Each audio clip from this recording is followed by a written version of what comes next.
This podcast is a member of the Place to Be Nation family. Visit us at placetobenation.com, the only place to be in your pop culture world. You're so kind to say so. Your eyes are so blue. I think that I like them. You know, I think I dig your style. I think I dig your style. And thus concludes the most homoerotic segment we've ever done. And that covers a lot of ground. Oh, it does. We've talked about shirtless Stephen Amell many, many times. Many times. But in any event, it is Thanksgiving time, ladies and gentlemen. And in addition to a gallon of brandy, we're also going to be drinking in some comic book and comic book related goodness. And let's just get right down to it with a little segment known the world over as Read down and watch out. What you been reading and watching? What you been reading and watching?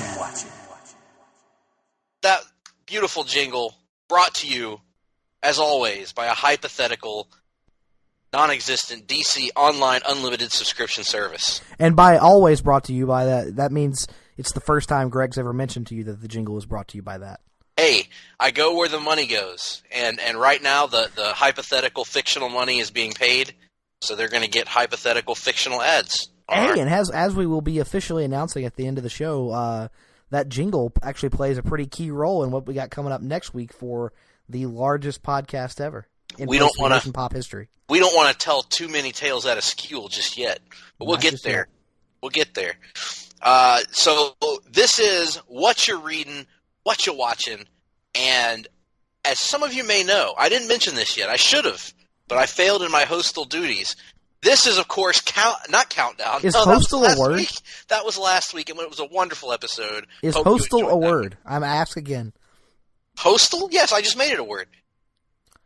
That's not how words work, Greg. It is how words work. Did you know, Nick? Do you know why I can say that? Do you know what my maiden name is, Nick? Your maiden name? My maiden name. Your unmarried name is Webster. Ah, okay. My maiden name is Webster, and that makes me able to make words because my great grandfather, the famous Welshman Peter Webster, who invented the dictionary, he did that. So I can do it. Hostel is a word, and my hostel duties include mentioning that the title of this week's episode, of course, is the Longbook Hunters, and this is a very special edition of the Longbook Hunters. We switched around our schedule because we wanted to pay tribute to the late, great Steve Dillon, who recently passed away. And so both Nick and I took this opportunity through the wonderful Marvel Unlimited app. The Webby Award-winning Marvel Unlimited app, as we were so eloquently reminded by our esteemed colleague Ben Morse. Yes, the Webby Award-winning Marvel Unlimited. We took the opportunity to read a highly acclaimed story that neither of us had ever read before, titled Welcome Back, Frank. Many consider it the definitive Punisher story. It was by Garth Ennis and Steve Dillon, the classic team behind Preacher, Hitman, many other stories. I think they did Hitman together, but we'll get to that later on. But anyway, we both took the opportunity. And yes, it is Welcome Back, Frank, not Welcome Home, Frank Castle, as Nick called it like 3 times when we announced this project. Welcome back, welcome home, who gives a shit? So, in any event, we'll get to that later in the show. But first, I should mention that because of reading a 12-issue story arc, this was a 12-issue story arc, I did not have time this past week to read many comics, current comics. I picked up a bunch, spent a lot of money, but didn't get to read any of them. I read one book this past week. So, I guess we'll just go ahead and get started with our top 3, bottom 3, or top 3, bottom 1. And my only book that I read, I'm going to put it in the top category. And this is Action Comics 964, the first edition, I believe. Or no, I'm sorry, the second chapter in Superman Meet Clark Kent. This is by Dan Jurgens and Patrick Zurcher. I enjoyed this a lot. I liked it more than Nick did. I'm kind of digging this mystery a lot because it's really got me guessing. I thought I knew the answers going in, and now I'm not. They changed the questions. Yes, now I'm not entirely certain I was correct. My my working hypothesis, and don't spoil this, people, if it's been revealed since then, but my working hypothesis has been that this Clark Kent is a clone that was manufactured by this Geneticron corporation, and thus believes that everything that he remembers is true, even though it's not. However, there's also the possibility that he's an alternate universe Superman, which is a popular theory. There's also the possibility that it's in a very elaborate ruse by someone, and I'm not 100% convinced of that. I'm still leaning towards clone, but they've given me enough here to make me doubt myself. So I'm invested in the story and enjoying it, and looking forward to seeing how this mystery is eventually resolved.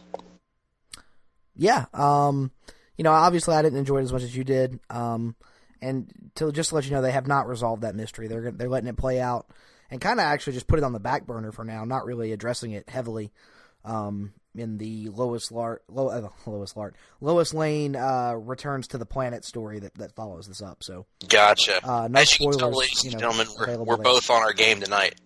So it is Thanksgiving week, so I think we're both preoccupied with thoughts of we've got visions of fattening foods dancing in gravy, just gravy where it doesn't. I'm not really a gravy fan. Really? Yeah, no, I've never been a gravy guy. I'm always Deep South is not a gravy guy.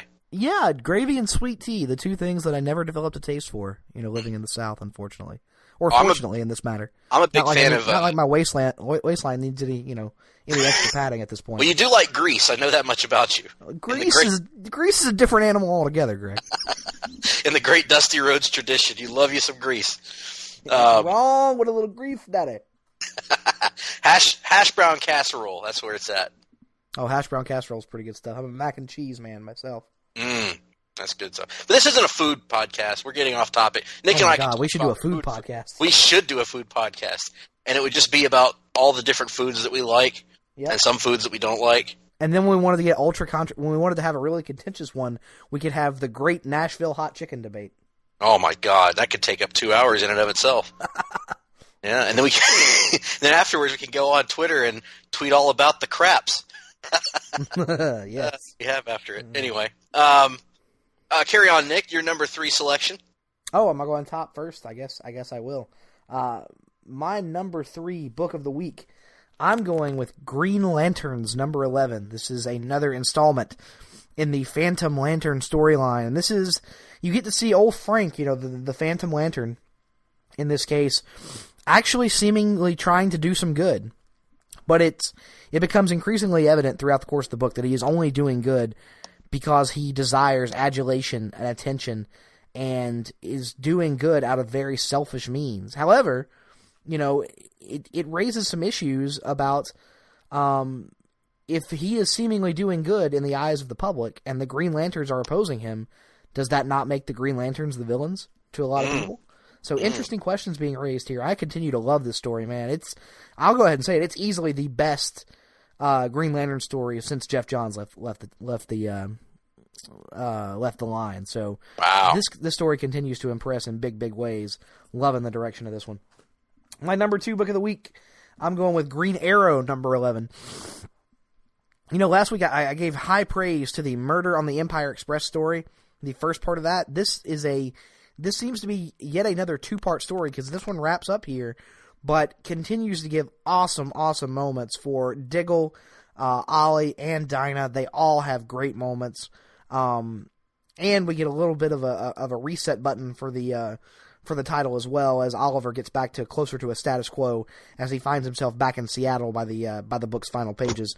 Also, not that I've read a ton of Eddie Fires, but this is a version of Eddie Fires that feels right in step with Mike Grell's Eddie Fires.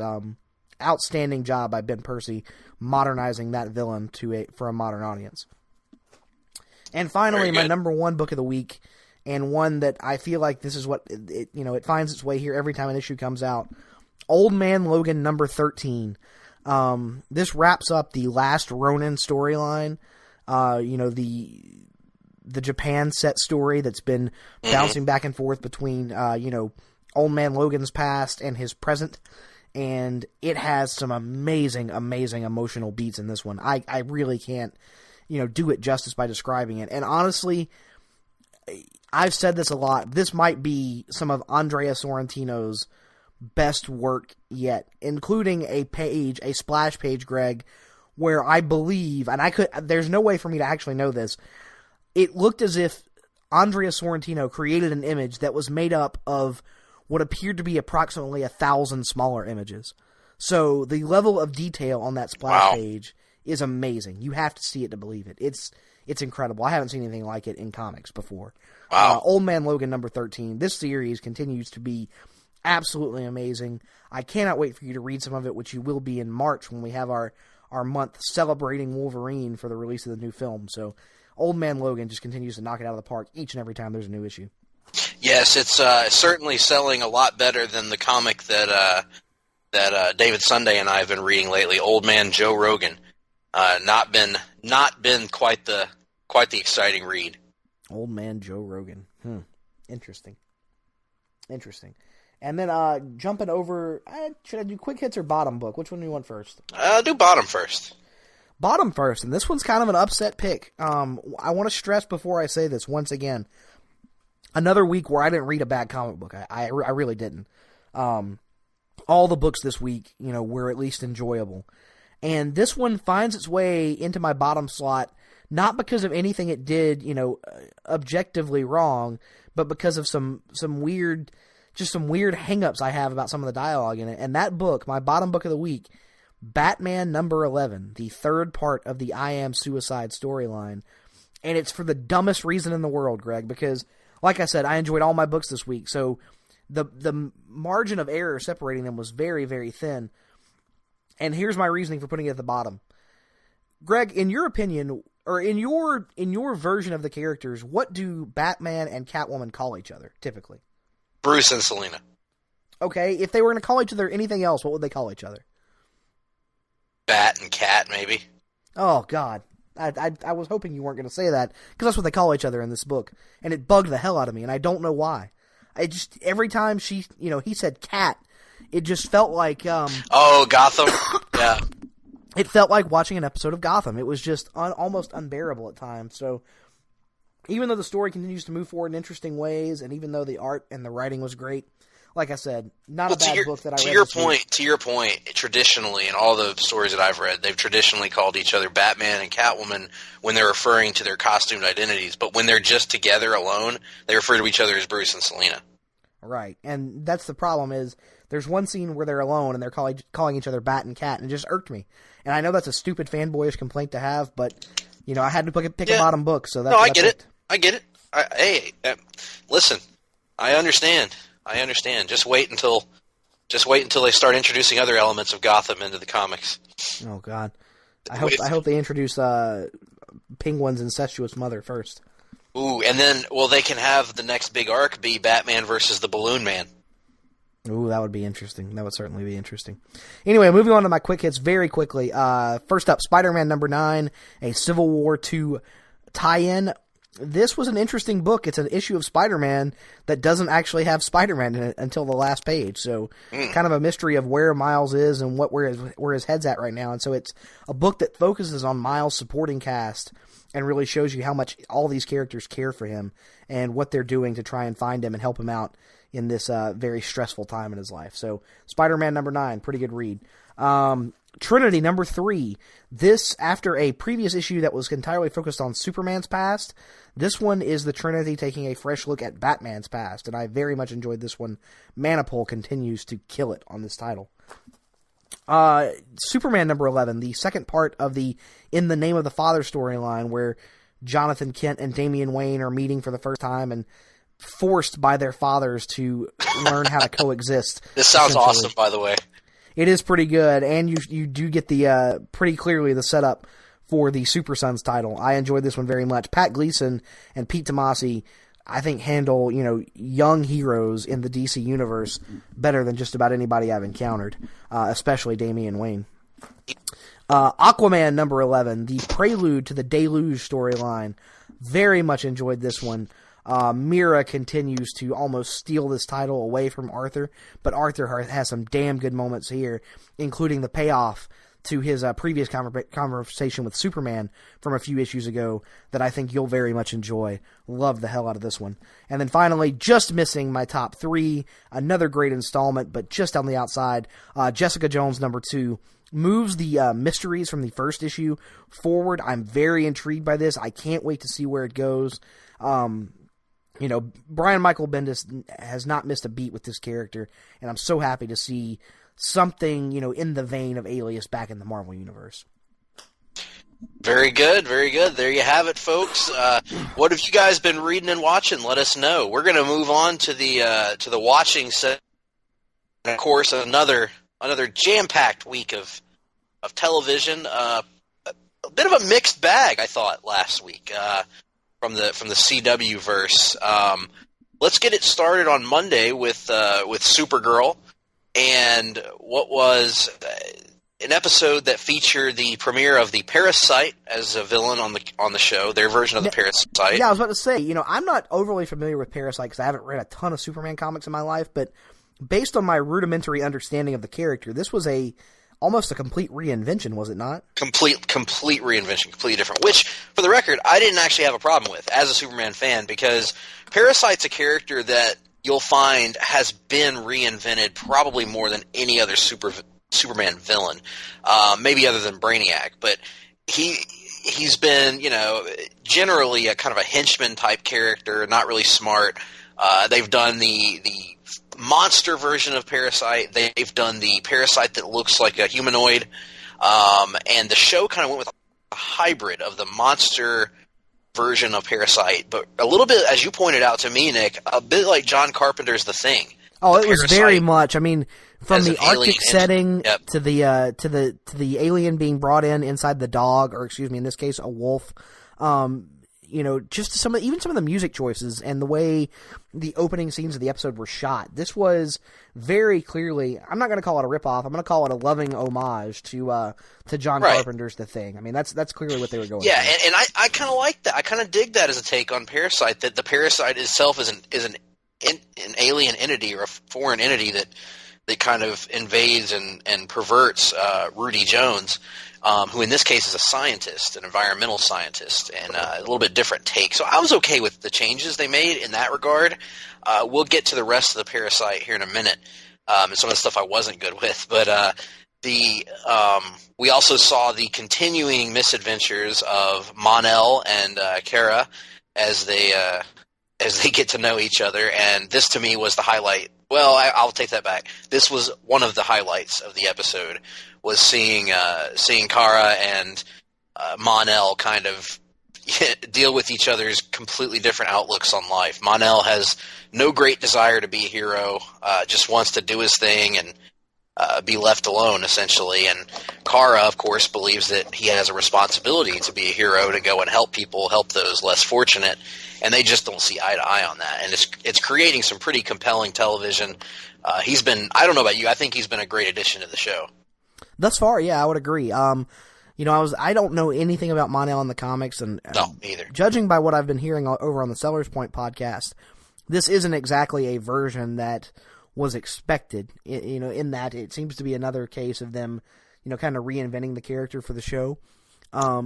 I was very worried when they announced they were going to bring him on that it was just going to be another Boy Scout alien, for lack of a better term. And I love the fact that he isn't. I think you need that dichotomy. You need that, absolutely, that balance to Kara's, at times overly earnest sweetness, Yes. I think it works. Yeah, I agree. And the other really strong part of this episode was the subplot, I thought anyway, was the subplot with Alex and Maggie. Well, really, even more so this week, it was more about Alex and Kara. Because, as we've kind of made some jokes here and there about how much we were enjoying the Alex and Maggie Sawyer storyline for obvious aesthetic reasons over the last few weeks. But I thought this week they handled the issue of her sexuality. And I mean, I can't, it's difficult because I can't speak from any point of authority on this because I've never, had to go through anything like it myself, and I don't really know that many people who have. So I can't sit here and say that they handled it great, absolutely perfectly. But I thought, based on my limited understanding of it, they handled it about as subtly and about as well as you can expect for a CW superhero television show. I would go so far as to say it was unexpected how they handled it. Not in terms of the maturing of the characters and things like that, and the way, but to me, it was much more subtle than I was expecting. I mean, how many people really thought that Maggie Sawyer would turn down Alex's advances?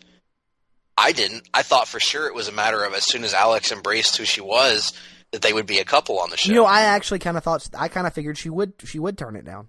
Really? If only because, the entire CW line is built around the will they or won't they. And so I kind of figured, True. That this was going to have to be the first step in the will they or won't they. I really enjoyed it because, I shouldn't say enjoyed it because it was really a heartbreaking episode. I thought this is the first time that the actress who plays Alex has really had a chance to... Kyler Lay, or is it... I think that's her name.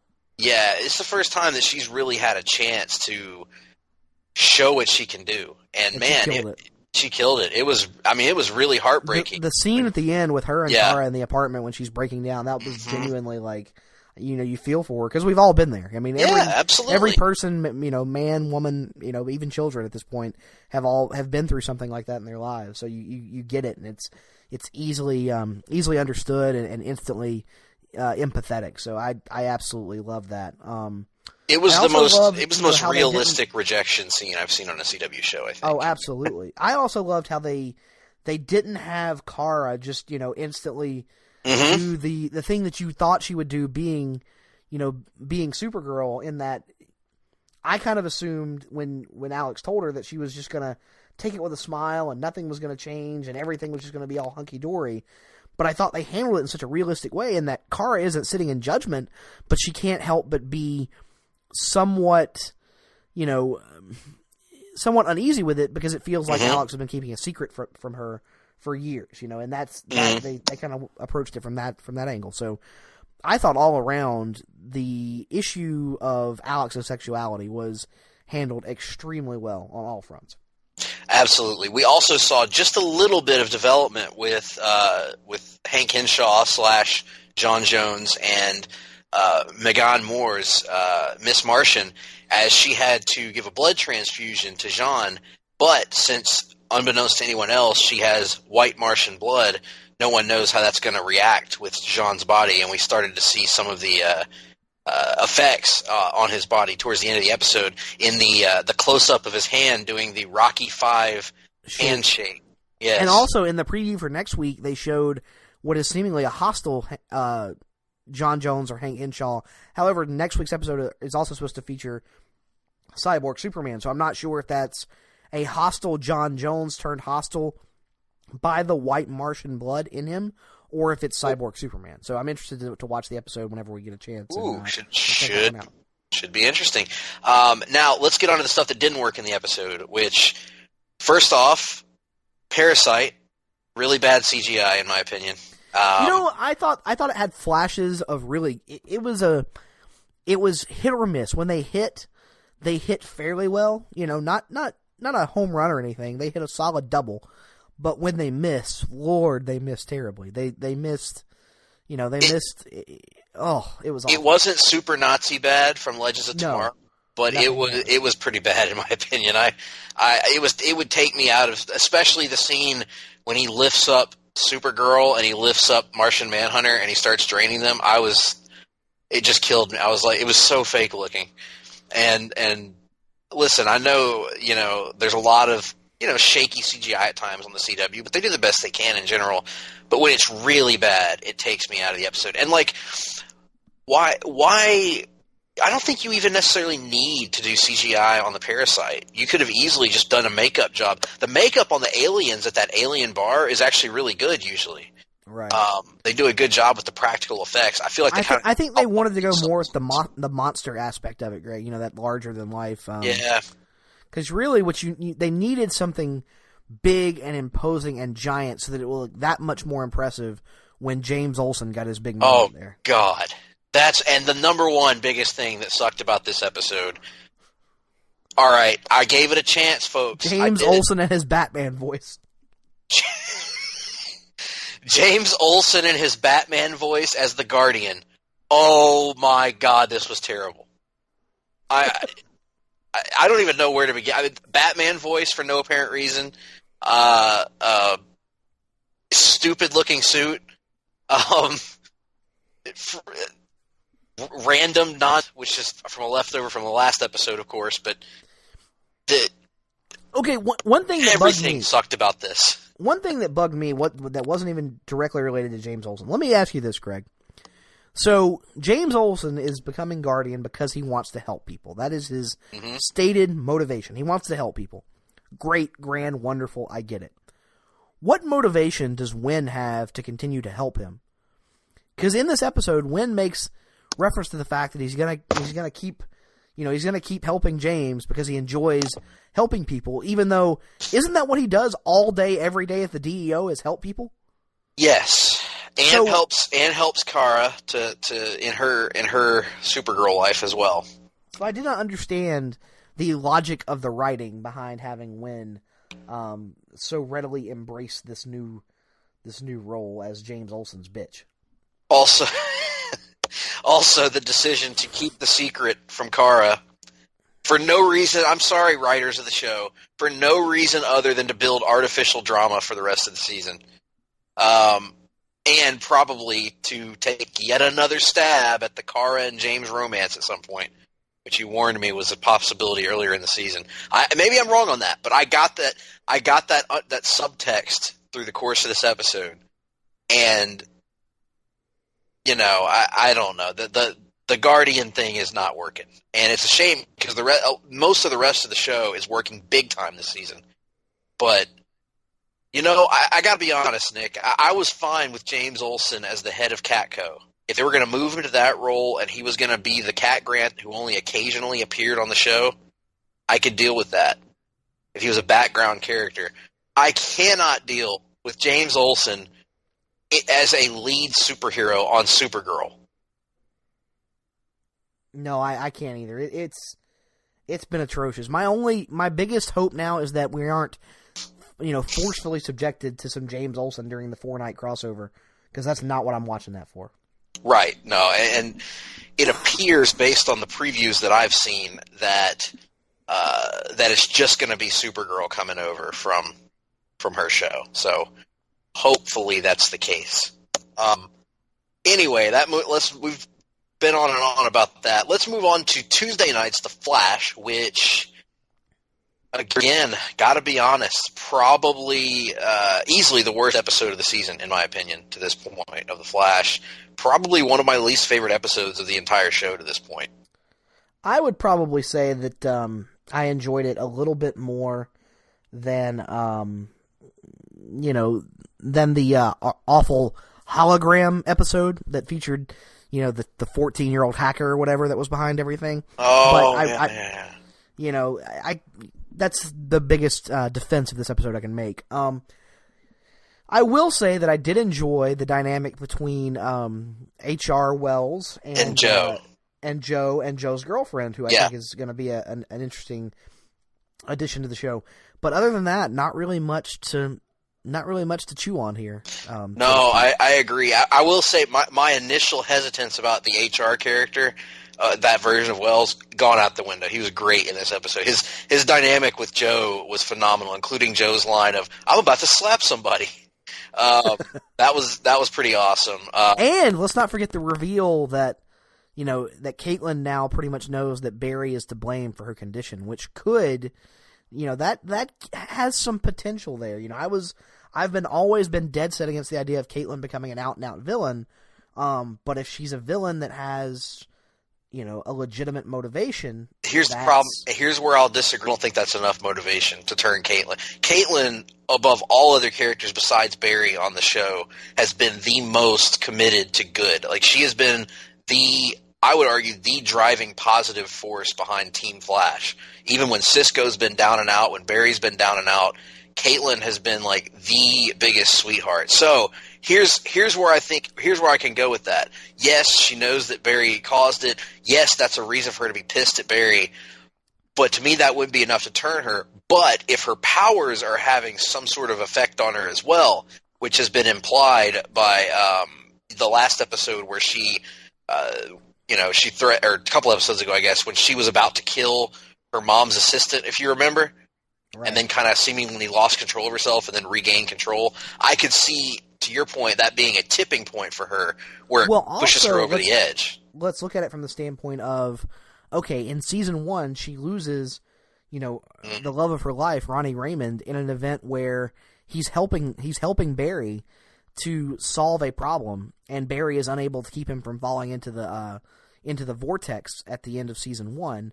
And then in season 2, she is led on and duped by somebody who is only on her Earth solely for the purpose of getting after Barry. So much of her life's misery at this point has been directly or indirectly caused by Barry. Yeah. I could understand, at a certain point, her starting to hold him responsible for some of the things that she's going through. True. So that stuff was good, but Lord Almighty, there was a lot of boring things happening in this episode, and there was a lot of just not good things. I'll start out with the thing. If they continue, I'll start out. Oh, okay. If they continue to have Wally do nothing but whine about not having superpowers, it's going to turn the entire audience on Wally. Right. They've done such a good job of making people care about that character. They are risking undoing all of that work at this point, in my opinion. Absolutely. And I'm not going to pick on the kid because he does a good job most weeks, but this week was not a strong episode for him from an acting standpoint. He had a couple of really weak moments, in my opinion, and that made it worse, the whining aspect. There is the whining aspect. So, okay, for those of you who may have read our column in the past, back when we had a column here on Place to Be Nation, you know that I'm a big fan of Starman, which is a series I only in recent years started reading from the 90s. The Shade is I wouldn't say an antagonist.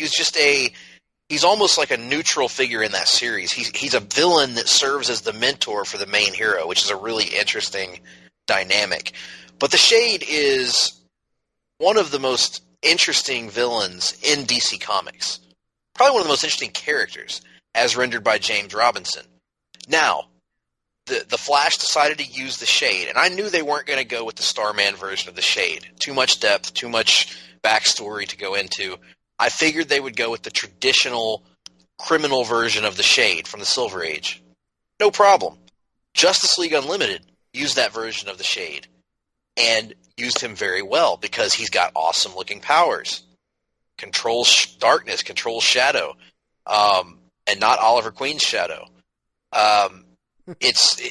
Instead, basically what we got was Obsidian on Legends of Tomorrow is a better version of the Shade than the Shade that they used on the Flash. I don't even know how to describe this version of the Shade. One-dimensional, no character to speak of. I don't even know if he was named in the episode.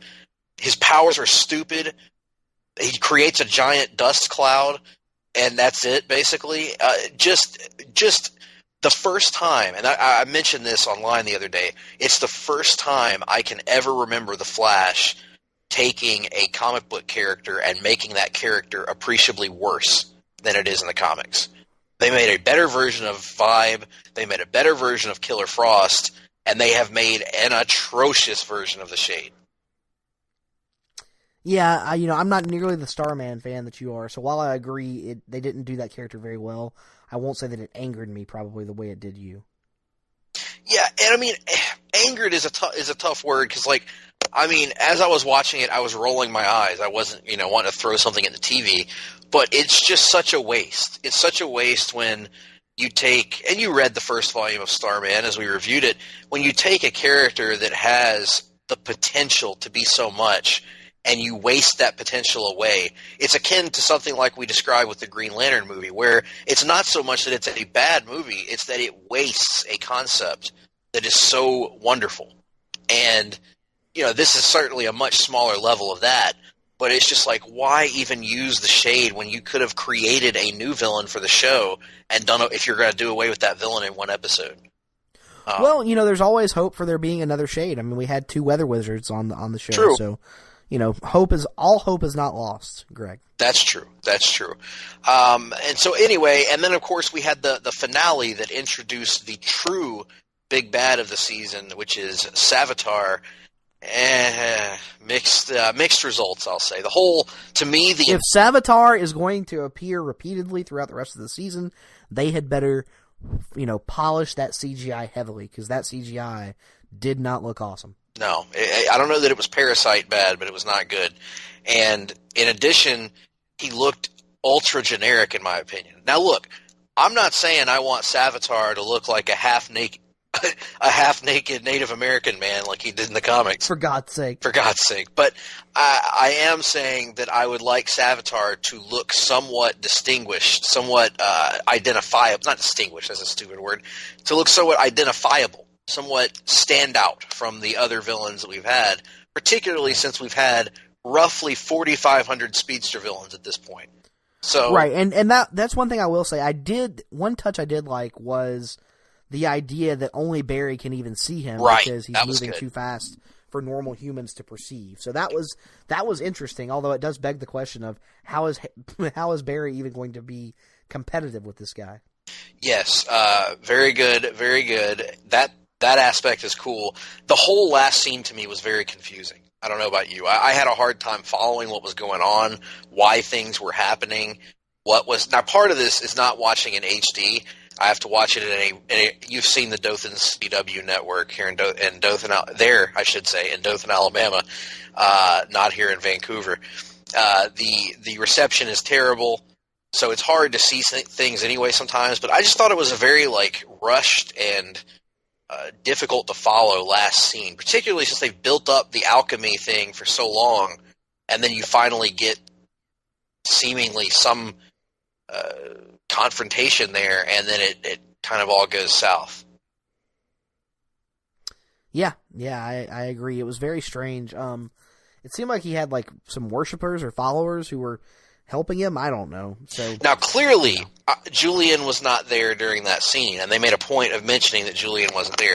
Clearly, they want us to believe Julian is involved in this. So, are you thinking Julian is alchemy, Julian is Savitar, or is it a giant red herring? I am going to guess that it's a red herring for the time being, and that eventually I think alchemy and Savitar will wind up giving Julian power somehow, and he could potentially be the big bad of season 4. Probably give him speed power so that we can continue the time-honored tradition of the Flash only being allowed to have speed-based big bads for their seasons. I think Batman should only fight other villains who dress like rodents. Yeah, the rat catcher would just be in every Batman story for the rest of eternity. Yes.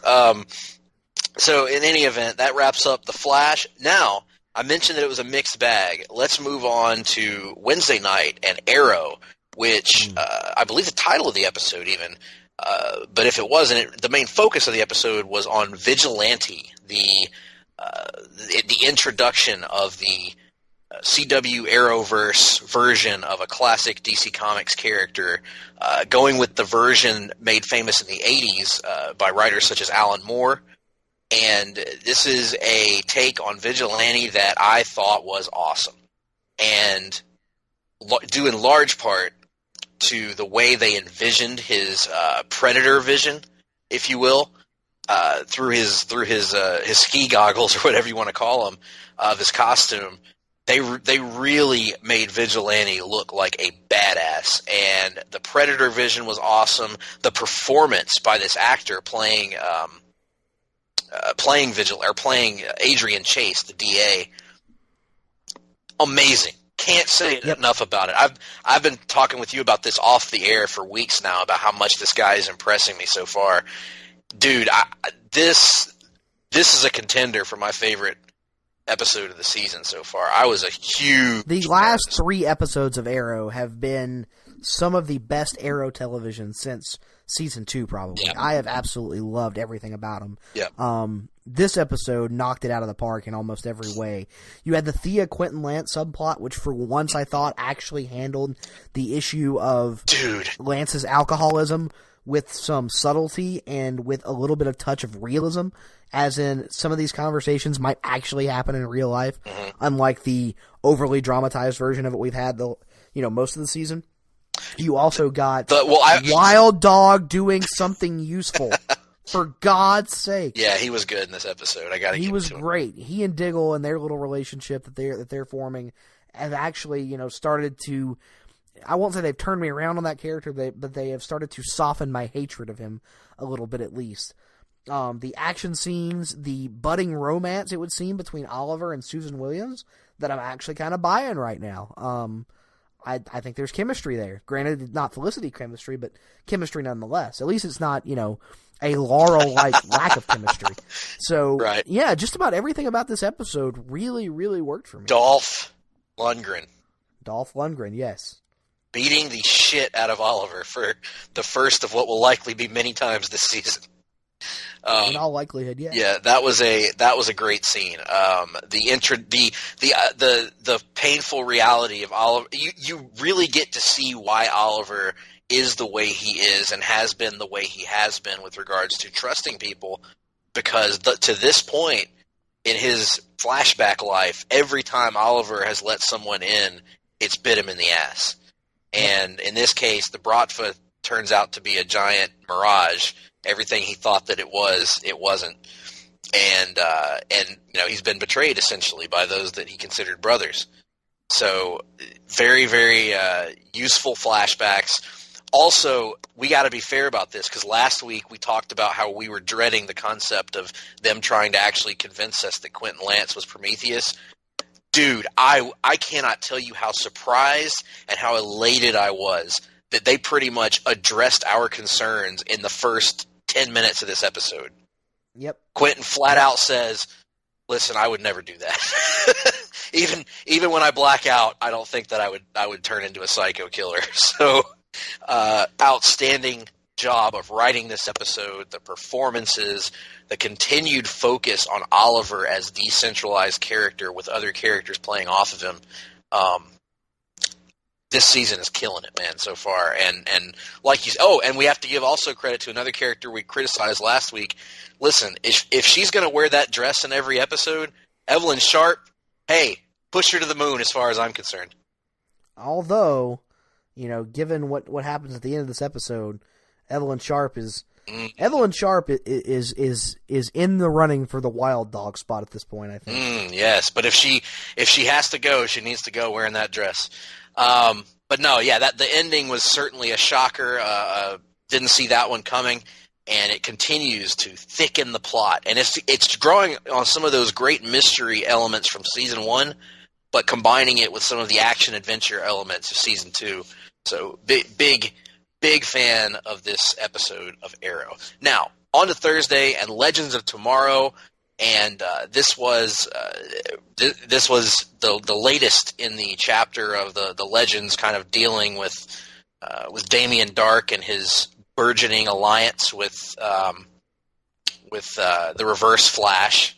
So, what did you make of this episode of Legends?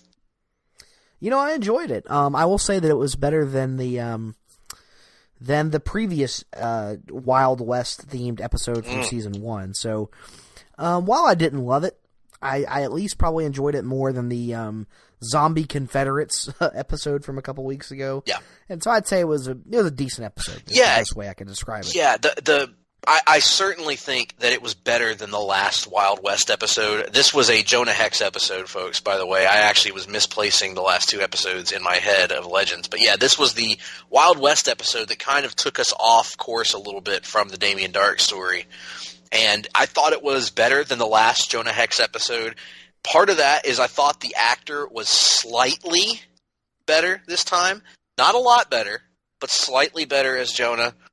Still not doing it for me, still not convincing me, but he was slightly better this time, I thought, as Jonah. But what helped it the most is Jonah was a very almost minimal part of the episode, in my opinion.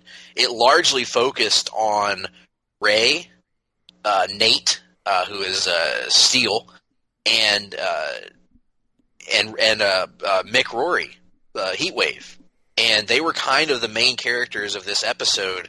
Amaya as well, to an extent, Vixen. But they were kind of the main characters here. Everybody got moments to shine. Everybody got subplots. There's a pretty compelling subplot going on with Martin Stein that I'm not really sure where it's going. Hopefully we'll find out soon. And but yeah, I thought obviously Ray Palmer has been the comedic relief of most of these episodes. He's outstanding. But I'm really growing on this new guy, Nate. He's playing the role really well and adding a nice comedic partnership that, dare I say it, reminds me a little bit of Blue Beetle and Booster Gold from the comics, which is interesting because we've talked a lot about how the Atom, Ray Palmer, on the CW verse is almost written and performed as if he were Ted Kord from the comics. So that's kind of the vibe I'm getting from them, and it really works for me. It was a good episode, an entertaining episode, and Heatwave is pretty badass and pretty awesome every week now. He's been the most improved character this year, and who knows, maybe a little burgeoning romance between him and Vixen. Yeah, it seems like, they're really going out of their way to make us care about Heatwave, and that's, that continues to work for me in a way that I never would have thought it would before.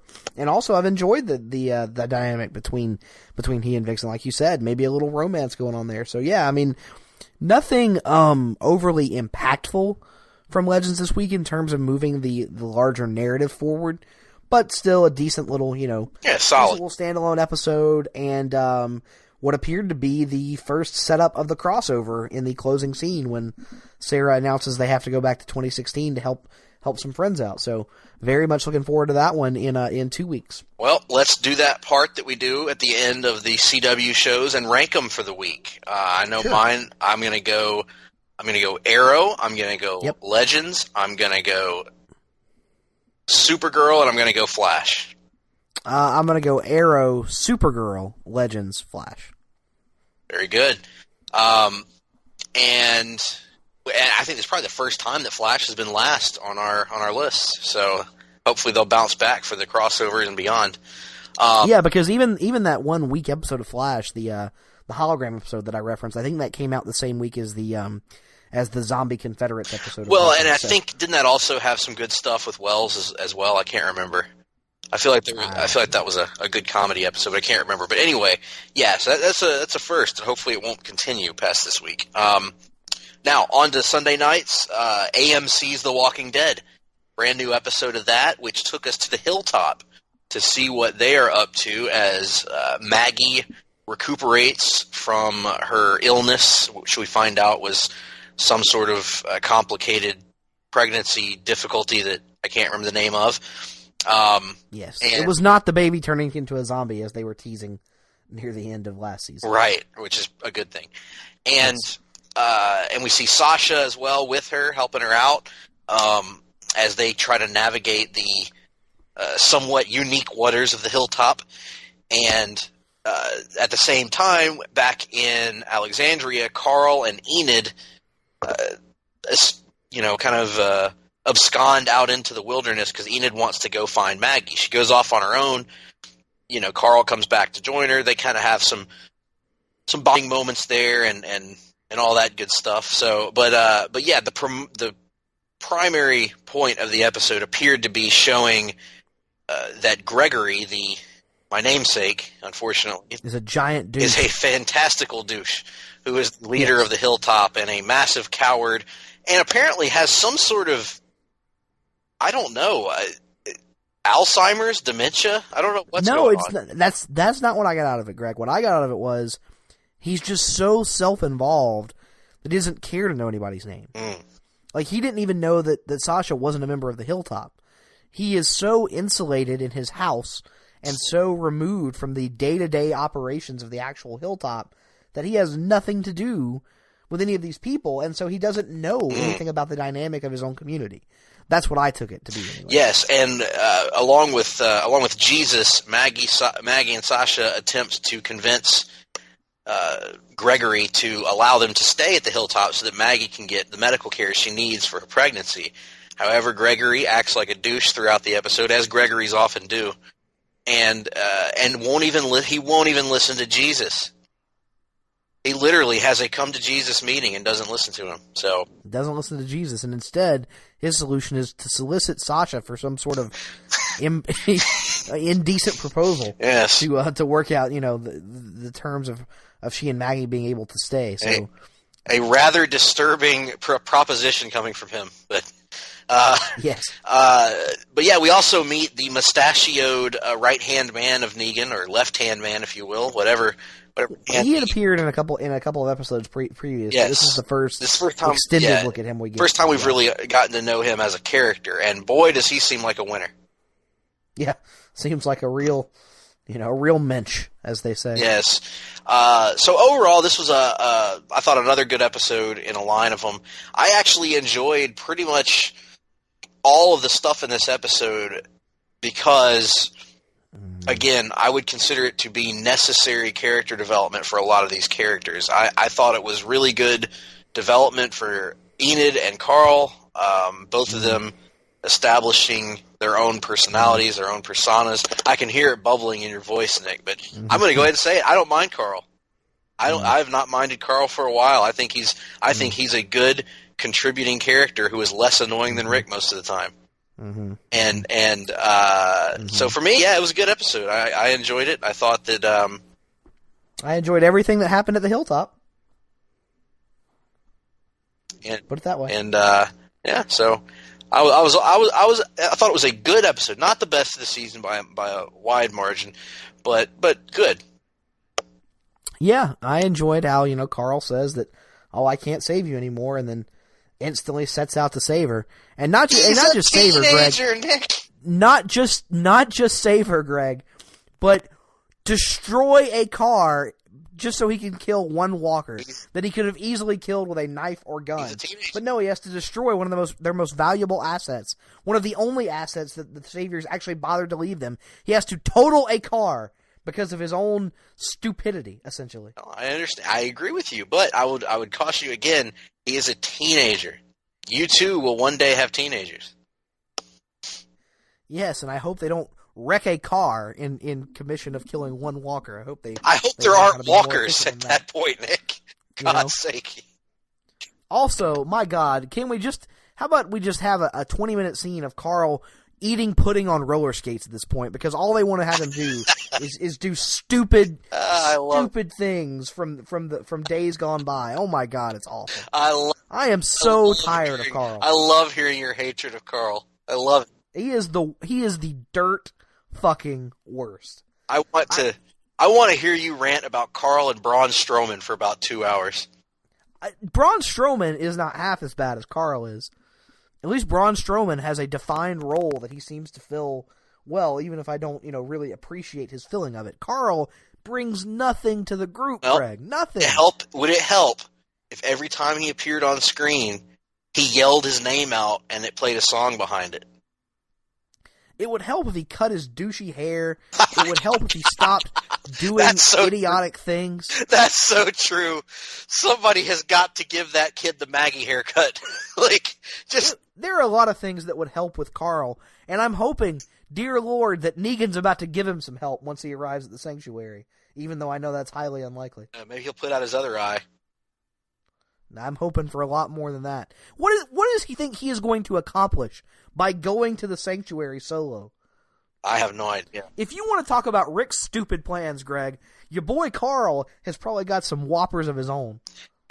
Well, he inherited them. I mean, it runs in the family, doesn't it? I mean, come on. His mother was Lori. I'm going to total a car to kill one walker, and now I'm going to ride solo into a camp of hundreds of armed enemies. Brilliant, Carl.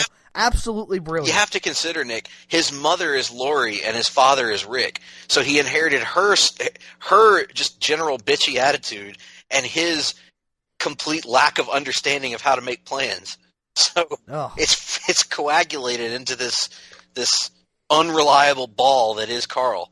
So. And this is after last week where he, everything was going to go okay, and he pretty much had his grand plan was that he alone was going to stop 35 saviors from taking things from Alexandria. quite frankly. I mean, if he had the super ninja skills of Jesus, he might be able to pull it off. But this kid is an idiot, and he needs to die. It's time. It's been time for quite some time. Kill the That's right, folks. It's a big announcement, but starting on December 13th, get your Amazon pre-orders in for Nick Duke's very first book hitting the shelves. This kid is an idiot, and he needs to die by Nick Duke. Yes. Oh, there are more. Never mind. Moving on. Moving on. There are more things you want to say about Carl, or there are more idiots who need to die? I was going to say there are more idiot kids who need to die, but that's neither here nor there. My. That's a lot of kids. That's a harsh statement there, Nick. Jake Lloyd from the Phantom Menace. He's on the list. He just made the list. That kid who replaced Macaulay Culkin in the god-awful Home Alone 3. Also on the list. Macaulay Culkin himself. No. I never liked him. Never liked him. You leave Macaulay Culkin I never liked him. I thought he was a brat kid when I was a kid. And I said the grown-up should make sure that he doesn't go out of his house ever again.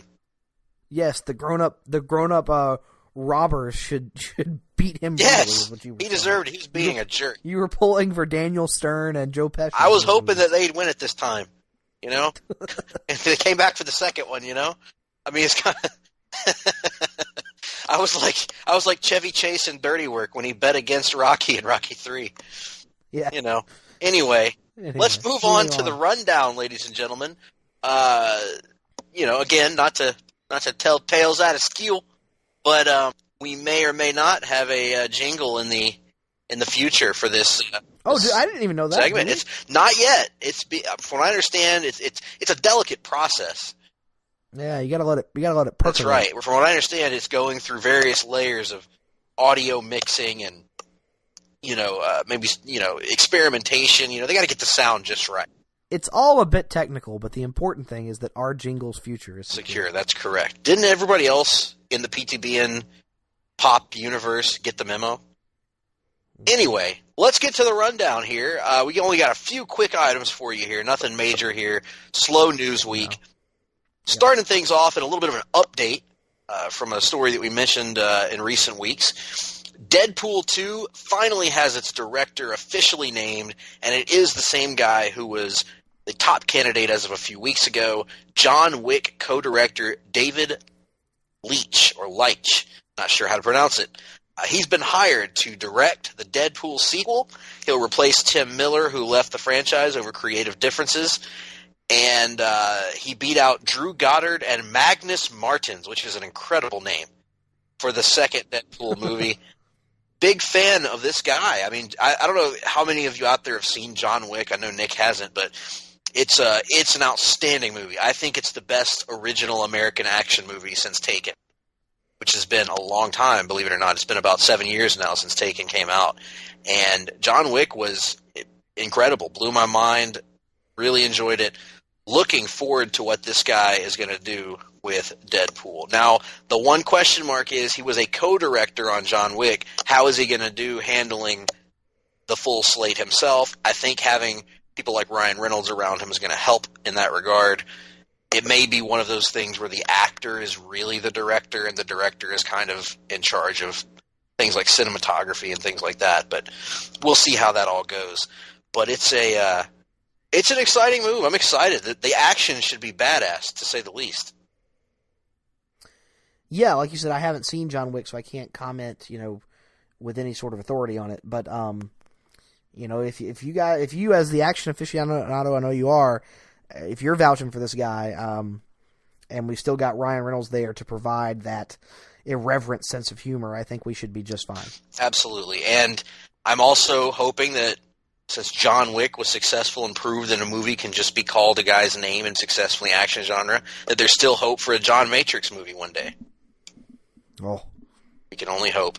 Speaking of I'm still hoping for our hypothetical 3 Johns movie where it's John Rambo, John McClane, and John Matrix together. Oh my gosh, running around doing things. That would basically be an Expendables movie, but they'd just be calling them playing their previous characters. Yes, I think it should happen. And I bet I could even come up with the perfect villain for such a movie. And that, of course, would be a newly quadriplegic version of Sully. Ooh, or would it be a newly quadriplegic version of Thanatos? Thanatos. There it is. Actually, we could switch it up by having it be Poindexter. Oh, Poindexter. Yes. Yeah, I like it. Buster Poindexter. And of course, his plot would be to move the Earth closer to the sun, so everything would indeed be hot, hot, hot.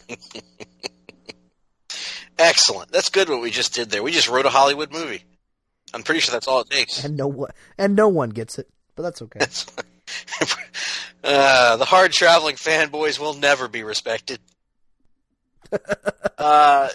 If you're aware of the hypothetical in wrestling, sometimes they call it the audience of one. Sometimes we do this podcast for the audience of two, and even then, sometimes we only do it for the audience of one, depending on the joke at a given time. Very true. Now, speaking of the big screen, let's move on to the DC side of things and another unfounded rumor that we're going to talk about in our good friend Russell Seller's favorite part of the show, Unfounded Rumorville. And yes. And in this case, the rumor comes from the ultra-reliable Humberto Gonzalez of the Rap.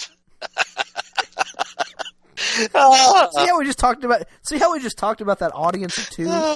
That's called reinforcing the prior concept that you introduced, folks. That's storytelling. Storytelling 101, quite frankly. Cowboy introduced us to that. Anyway, the hot rumor from The Rap, which is Humberto Gonzalez's website, is that a Green Lantern Corps member. Let me be perfectly clear, brother. A Green Lantern Corps member will be in 2017's Justice League film. According to The Rap, the Green Lantern member, whoever it will be included in a key sequence of the film, which goes against a previous statement by a top Warner Brothers executive that there wouldn't be any Green Lanterns in the DC universe until 2019 at the earliest. Now, there's a lot to unwrap here. Let's start with the obvious question. Do you believe this rumor? Oh, man. It's tough because do I believe that a Green Lantern character will appear in the movie in some way, shape, form, or fashion? I actually do believe that. Do I believe that a Green Lantern member will appear, or Green Lantern character will appear as a Green Lantern in a key action sequence? No, not really. Same. I think if that makes any sense. Absolutely. That's where I'm at on this. We actually didn't talk about this ahead of time, but I'm in the same spot. I think that you may very well see test pilot Hal Jordan, or you may see Marine John Stewart, or Architect John Stewart, whatever they go with. You may even see Cop Guy Gardner. I want catatonic Guy Gardner. That's what I want. I think that you will likely see the civilian version of one of these Green Lanterns. One possibility that would be cool that I had not thought about. What if it's Abin Sur that pops up at some point, even if it's in like a throwaway scene out in space or something, The only thing about that is you would think that if it were Abin Sur, that would mean that Hal has not yet gotten the ring in this universe. And a lot of the stuff we've heard is that the approach for the Green Lantern Corps movie is gonna kind of have a Hal that's been a Green Lantern for a little bit and paired with a younger Green Lantern from Earth. So that wouldn't really, make that very possible. No, that's true. That's a good point. It's a good point, quite frankly. But I don't know. We don't know if that's true either. Yeah, we don't know what. We don't know. You know what would help us is if Warner Brothers would do something to indicate that they're at all interested in the Green Lantern concept. Really what it comes down to when it comes to Green Lantern and the DCEU is, at this moment, Greg, it's not just for us to say, quite frankly. It's been a few weeks since we busted that one out. Yep. In any event, that about wraps that up. Not much more to it. Let's stay with DC Comics. But I think we're both hoping that it's true, right? absolutely. Like we would both, love to see it happen. Absolutely. We're diehard Green Lantern fans, and we would love to see the concept done justice on the big screen. But that being said, I think we're also both in the boat of we would rather see them get it right than to see them mess it up again, because it's already been long enough thanks to the last mess up. Absolutely. Anyway, sticking with DC Comics properties, some interesting news, and an interesting move on the CW, as beginning on January 24th, DC's Legends of Tomorrow is getting a new night and a new time slot. It's being moved to directly after The Flash. It will now air at 9 o'clock Eastern on Tuesday nights, and we'll replace the show No Tomorrow, which I know Miranda on the Geek and Sassy podcast has been watching and enjoying, so hopefully that show won't be going away. Yeah, I've heard some rumors that one may be hitting the old chopping block, but I don't know if that's the case or not. So hopefully, for her sake anyway, hopefully that show can stick around in some way, form, or fashion, but who knows at this point. And anyway, Legends moving will make way for the new Archie show, Riverdale, which be certainly right up Nick's alley. And no, I've never said that I'm anti-Archie. I've never said that. People give me that reputation just because all I've ever said is that I don't know anyone who reads Archie comics. That's all I've ever said. You've been on podcasts with people who have read Archie comics, according to... Like who? Well, I can't remember now, but it seems like somebody that we had on podcast at some point mentioned... Maybe Stephanie reads used them. to read Archie. Remember. But... Used to read Archie. Used to read... I'm talking about reads them now, Greg. Today. Listen, I am not... My job is not to defend... No, let me ask you this. Okay, let's turn... The tables have turned, Darkness. Do you know anyone that reads Archie comics? No or know of. Okay, then. There's a difference between know and know of. I don't know anyone in real life. I have seen people on Twitter and social media talk about reading Archie. Right. That's all you've ever seen. Have you ever walked into your local comic store and seen someone buying an Archie I've never comic? walked into a comic store and seen someone buying an Archie comic, but that's exactly my point. And yet you're an anti-Archie. Every week, I'm not anti-Archie. I'm saying you never see anyone buy the damn things. You don't know anyone who buys the damn things. You don't even know anyone who reads the damn things. And yet you go into your store every week and the Archie books just mysteriously disappear. Where are they going? Who is buying them? You sound an awful lot like an anti-Archite. Listen, if there are people I know that you think great. that in Trump's America you can be an anti-Archite and get away with it. But it's not going to happen, sir. Man, sorry. I didn't mean to make it. Sure is. Anyway, regardless, I'm a little worried about this move, and let me tell you why. I think don't get me wrong, I think it's great. It makes all the sense in the world to have a DC show follow up Flash. Here's what worries me. Right. Anytime a network moves the day and time of a show, it worries me. And I think the ratings for Legends have been the worst of the 4 DC shows. So I'm hoping this isn't indicative of CW thinking that they need to shake things up a bit and indicates that it's now on shaky ground. I hope. Well, no, I think what you have to remember is that Legends has the shortest episode order of any of the shows this season. And so that Thursday time slot, they weren't going to be able to take it all the way to the end of the season anyway.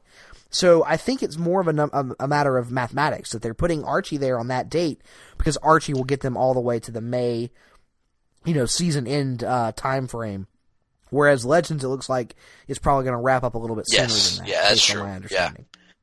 Yeah. Hopefully it's good. I'm loving Legends, so I'm hoping it's strong and it's time slot. But anyway, just interesting news and notes there, and we're still hoping at some point to get some even more DC shows coming to the CW. We'll see down the line.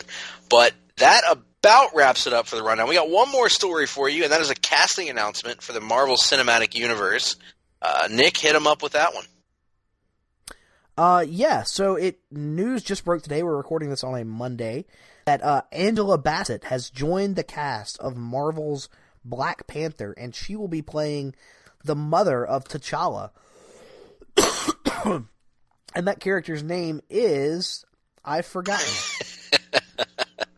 Yeah, I have as well. I had the link pulled up right here in front of me. I took it down reasons that elude me. But nevertheless, she will be playing Ramonda. She'll be playing Ramonda, mother of T'Challa. Yes. So there you go. And Angela Bassett, an excellent actress.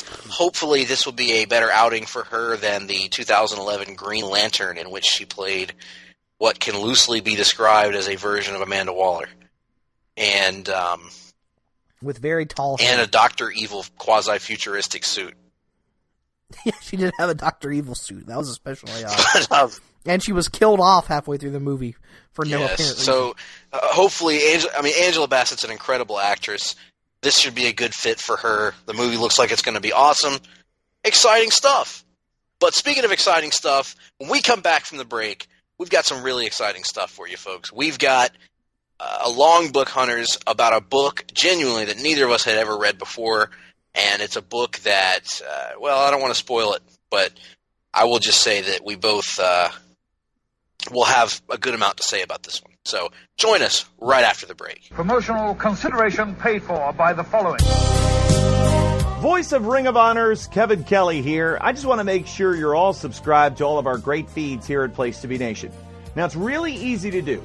Just head to iTunes or your preferred podcatcher app today and search for and subscribe to the Place to Be Nation wrestling feed, Place to Be Nation pop feed, Pro Wrestling Only feed, and of course, the Kevin Kelly Show feed, which includes the full archives of my podcast. Subscribe, listen, and then rate us and leave feedback today. And of course, as always, enjoy all the great action of Ring of Honor Wrestling and everything presented to you on PlaceToBeNation.com. Place to Be Nation's JT Rosero here, and I want to let you know that we have a ton of great podcasts available to you on iTunes, Stitcher, Google Play, and PlaceToBeNation.com, and we offer them to you across two great feeds. On the Place to Be Nation wrestling feed, you can check out Scott Criscolo and me on the Mothership, the Place to Be podcast, with our famous Vintage Vault pay-per-view reviews. PTB also covers current-day wrestling with the smash hit Clotheslines and Headlines, our steady veteran main event, and the beloved monthly pay-per-view reaction shows with immediate feedback on all pro wrestling super shows. Relive wrestling's past with our monthly pay-per-view rewind series led by Ben Morse, the always contentious Dangerous Alliance podcast, and Survey Says, a fun look back at the good, bad, and ugly of WCW. On our very popular Place to Be Nation Pop podcast feed, we offer such great shows as the Glenn Butler Podcast Hour Spectacular, Rank and File, NBA Team, Lucha Undead, Geek and Sassy, and a veritable podcast heaven for comic fans with Hard-Traveling Fanboys, Sellers Points, Todd Weber's Conversation, and Imaginary Stories. Subscribe to both of those feeds on iTunes and rate and leave feedback for us as well. All of these shows, plus others, available at PlaceToBeNation.com, where we cover pro wrestling, sports, movies, comics, plus tournaments and more. Be sure to support our site by using PlaceToBeNation.com/Amazon when doing your online shopping, and download our free Place to Be Vintage Vault Refresh ebooks via the links on the right-hand side of our site. We also want to thank our friends at Boneheads Wing Bar in West Warwick, Rhode Island, and Fall River, Massachusetts, thehistoryofwrestling.com, and Scott Keats' Blog of Doom. Be sure to follow us on Facebook, Twitter, Instagram, and Tumblr as well. PlaceToBeNation.com, the only place to be in your pop culture world.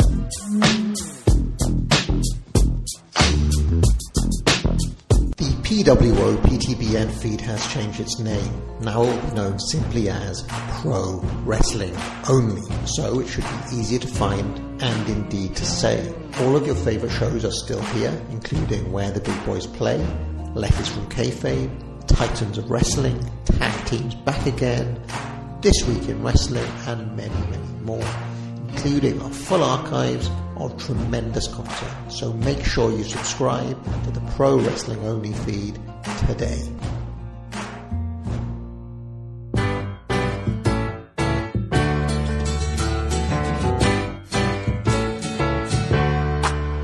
Welcome back. Your dreams were your ticket out.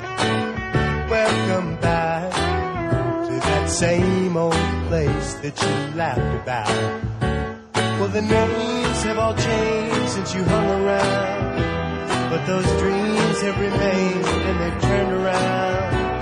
Who'd have thought they'd lead you? Who'd have thought they'd lead you? Back here where we need you. Back here where we need you. Yeah, we tease him a lot, 'cause we got him on the spot. Welcome back. Welcome back. And we're back, folks, and as you all know, about a month ago, I guess it's been at this point, the comics world lost a real legend. Steve Dillon the artist who was so well known for his collaborations with Garth Ennis. He drew Preacher, most famously, but also had famous runs on a variety of comic books, working with a variety of brilliant writers. And one of his most famous runs in all of comics, maybe his most famous mainstream superhero run, was on The Punisher. Yeah. Back in 2000, Garth Ennis and Steve Dillon were handed the reins of the Marvel Knights Punisher relaunch, the Punisher Volume 5. And real quick, I just want to throw a shout out. We didn't mention this in the first half of the show, and I probably should have because I've read more current books than you have. But DC actually had a really cool 2-page spread, a splash page, in each of their books over the last 2 weeks that was a memorial to Steve Dillon, which is just a wide-open shot of Jesse Custer standing in the desert with a smile on his face, and it has a quote that says something like, it's been a hell of a ride, or it's been quite a ride, hasn't it, or something like that. And it's just it was a really cool tribute on their part to do that in each of their books. So wanted to throw that shout out. For sure. Yeah, definitely a great move made by DC there to honor Steve Dillon. But what I really want to start out with here is discussion about when these two gentlemen, Steve Dillon and Garth Ennis, were approached to take over the Punisher in 2000 and do the Marvel Knights version of the Punisher. And we actually did a review not too long ago of the Marvel Knights Daredevil that was written by Kevin Smith and drawn by Joe Quesada. Mm-hmm. It was with the intent, the expressed intent, of kind of reclaiming some characters that were considered lost or damaged or ruined in some other way. Right. And this particular run of the Punisher came after the character had gone through some, how would our friend Mr. Ross describe them? Somewhat unique situations. You see, in the preceding 4 or 5 years leading into this, the Punisher had committed suicide off screen, so to speak, off panel, in between volumes of his title. He then was sent to purgatory, if you will, where a group of angels grabbed him and said, hey, we want you to be our avenging angel, if you will. And these angels apparently anointed him with these special guns and this awesome 90s-looking 90s gun-toting suit. And they said, use these giant guns to go back and slay demons on Earth. And so we got a volume of the Punisher that, consisted of the reborn Punisher going around and killing demons as an angel. Not the take on the Punisher that most are familiar with, I would argue. So anyway, after that disaster didn't work out, Marvel was at square one, and they told Garth Ennis, hey, do what you want. At that point, Garth Ennis and Steve Dillon were riding high. Preacher was uber successful. Hitman was one of the most popular underground superhero comics for DC at the time, and there's even an Easter egg in this story arc that we're about to talk about, where one of the characters, Spacker Dave, is reading an issue of Hitman, which is kind of cool. So they're basically given the reins and said, take this character who has been thrown through this ridiculous storyline and rebuild him, do what you want to do with him. And so over the course of 12 issues, it's a 12-issue maxi series collected as the story arc Welcome Back, Frank. As mentioned at the beginning of the show, Nick and I read it through Marvel Unlimited, all 12 issues, and they basically go with the approach of, there are some references made to this storyline about the angels and all that stuff, very dismissively, but essentially handled. And fairly vague references to the point where you could really, if the lines were never there, it doesn't really affect your reading of the story, in my opinion. As someone who didn't know what those lines, who wouldn't have known what those lines were referencing if I didn't do a bunch of research beforehand, they're innocuous. They could be metaphorical for all you know, talking about angels and heaven and hell and all that stuff. Very brief references. It's largely about, hey, this is the Punisher. He's back in New York City. He's living in an apartment building with some, again, unique neighbors. Neighbors that only Garth Ennis and Steve Dillon could come up with, I would argue. Yeah. And he's going up against the mob. I mean, this is the classic Punisher and a modernized take on it. And I don't know where we want to begin with this one, man. Like, where do you want to start with this? Because we'll go ahead and say out front, we both dug the hell out of this. Oh, absolutely loved it. Yeah, I guess we should start with the context that we approached it from, because I know you talked about you had read some Punisher stories before this. I don't think I've ever read. Oh, let's see. I think the only bit of Punisher I've ever read was some issues of Punisher War Journal that tied into Civil War and the Initiative around that era, with the god-awful Punisher costume that had the star memorializing Captain America that he was wearing for a little while. So, I really had zero Punisher context coming into this. Yeah, I mean, and my comic book context for the Punisher going into this was limited to random single issues that I read when I was a kid. And again, of Punisher War Journal from the early 90s, or it might have been War Zone back then. I can't remember.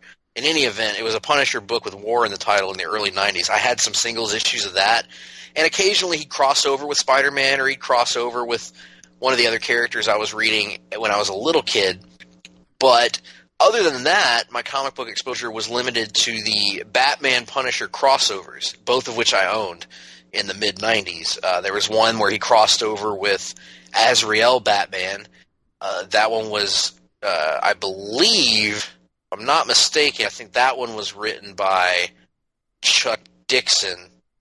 That one was written by Denny O'Neil. And then there was another one that was a crossover with Bruce Wayne Batman once he had regained it from the mantle from Azrael and Punisher, and that one was written by Chuck Dixon.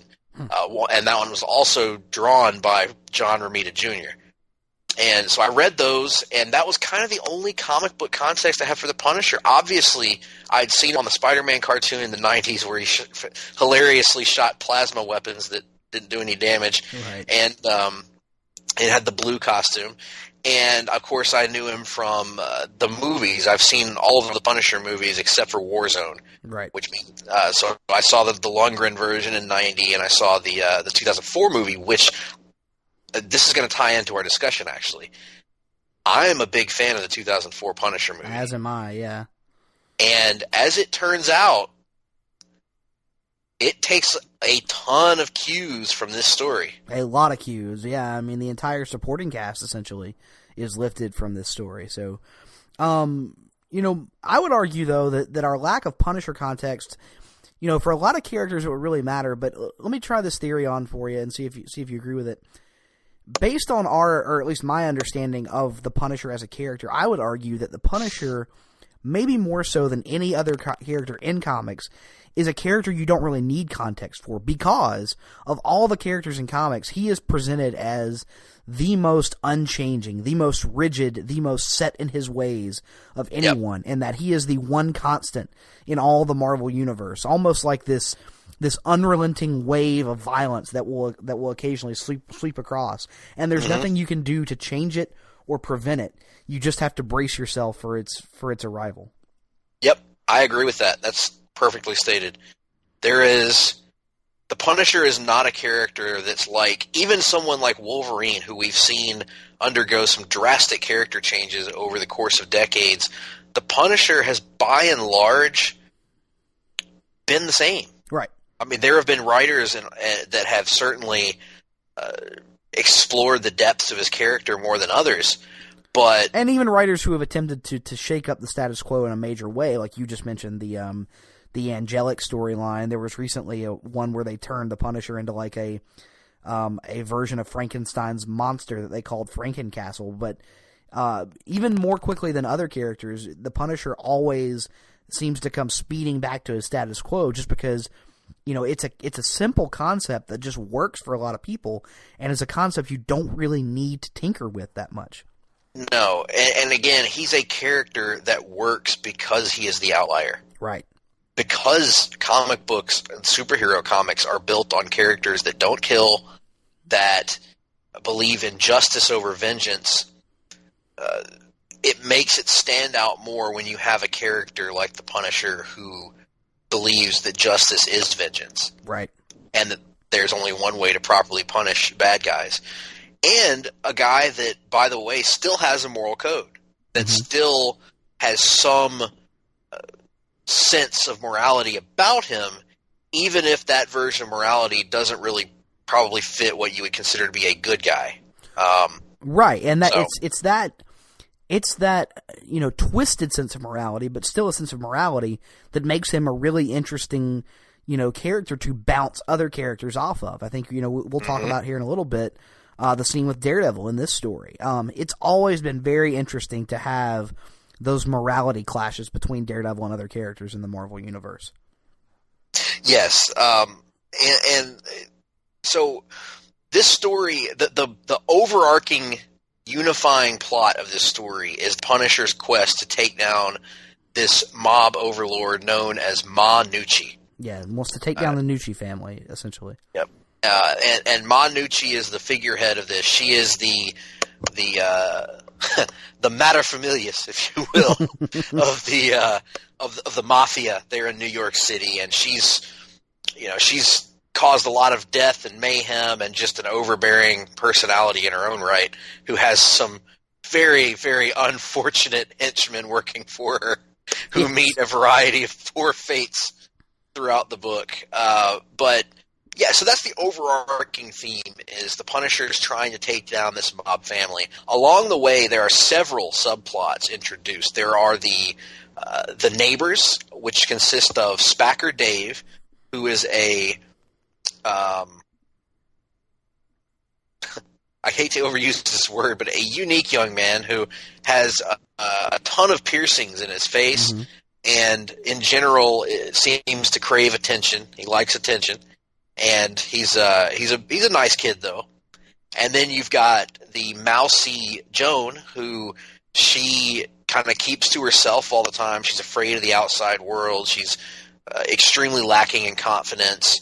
But again, very good-hearted, nice person who, pretty much from the first issue, is befriending Frank and kind of showing him kindness, even when he's not necessarily reciprocating the kindness. And then you've got my favorite of the neighbors, Mr. Bumpo. Ah, yes, the esteemed Mr. Bumpo, who is too fat to get out his own door.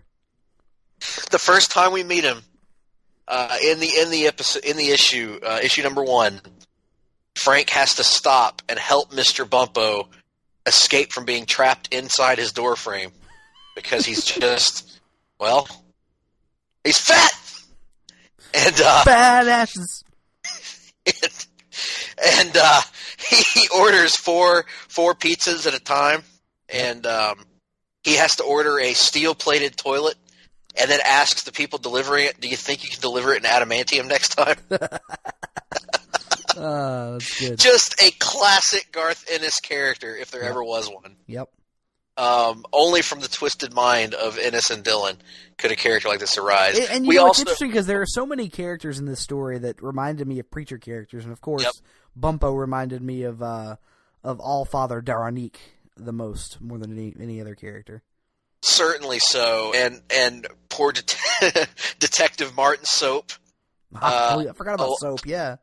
Yeah, Detective Martin Soap is assigned the Punisher case by the police department. They know he can't solve it because he's just one guy, but they have to make the public aware that they're doing something about the Punisher problem. So they assign this hapless detective to try to take down the Punisher. And poor Martin Soap, nothing goes right for him. I mean, just they give him a criminal behaviorologist as a partner initially, and he makes a really innocuous comment, and the guy commits suicide as a result of it. And then not only does his partner, whose name is Bud Plug, by the way, not only does his partner commit suicide by hanging himself by a tie in his office, the office that he shares with poor Detective Soap, but when Soap returns to the office, his jerk coworkers have left the tie up there, and causing Soap to remark, couldn't they at least have removed the tie? So then Detective Soap gets a partner, Molly von Richthofen,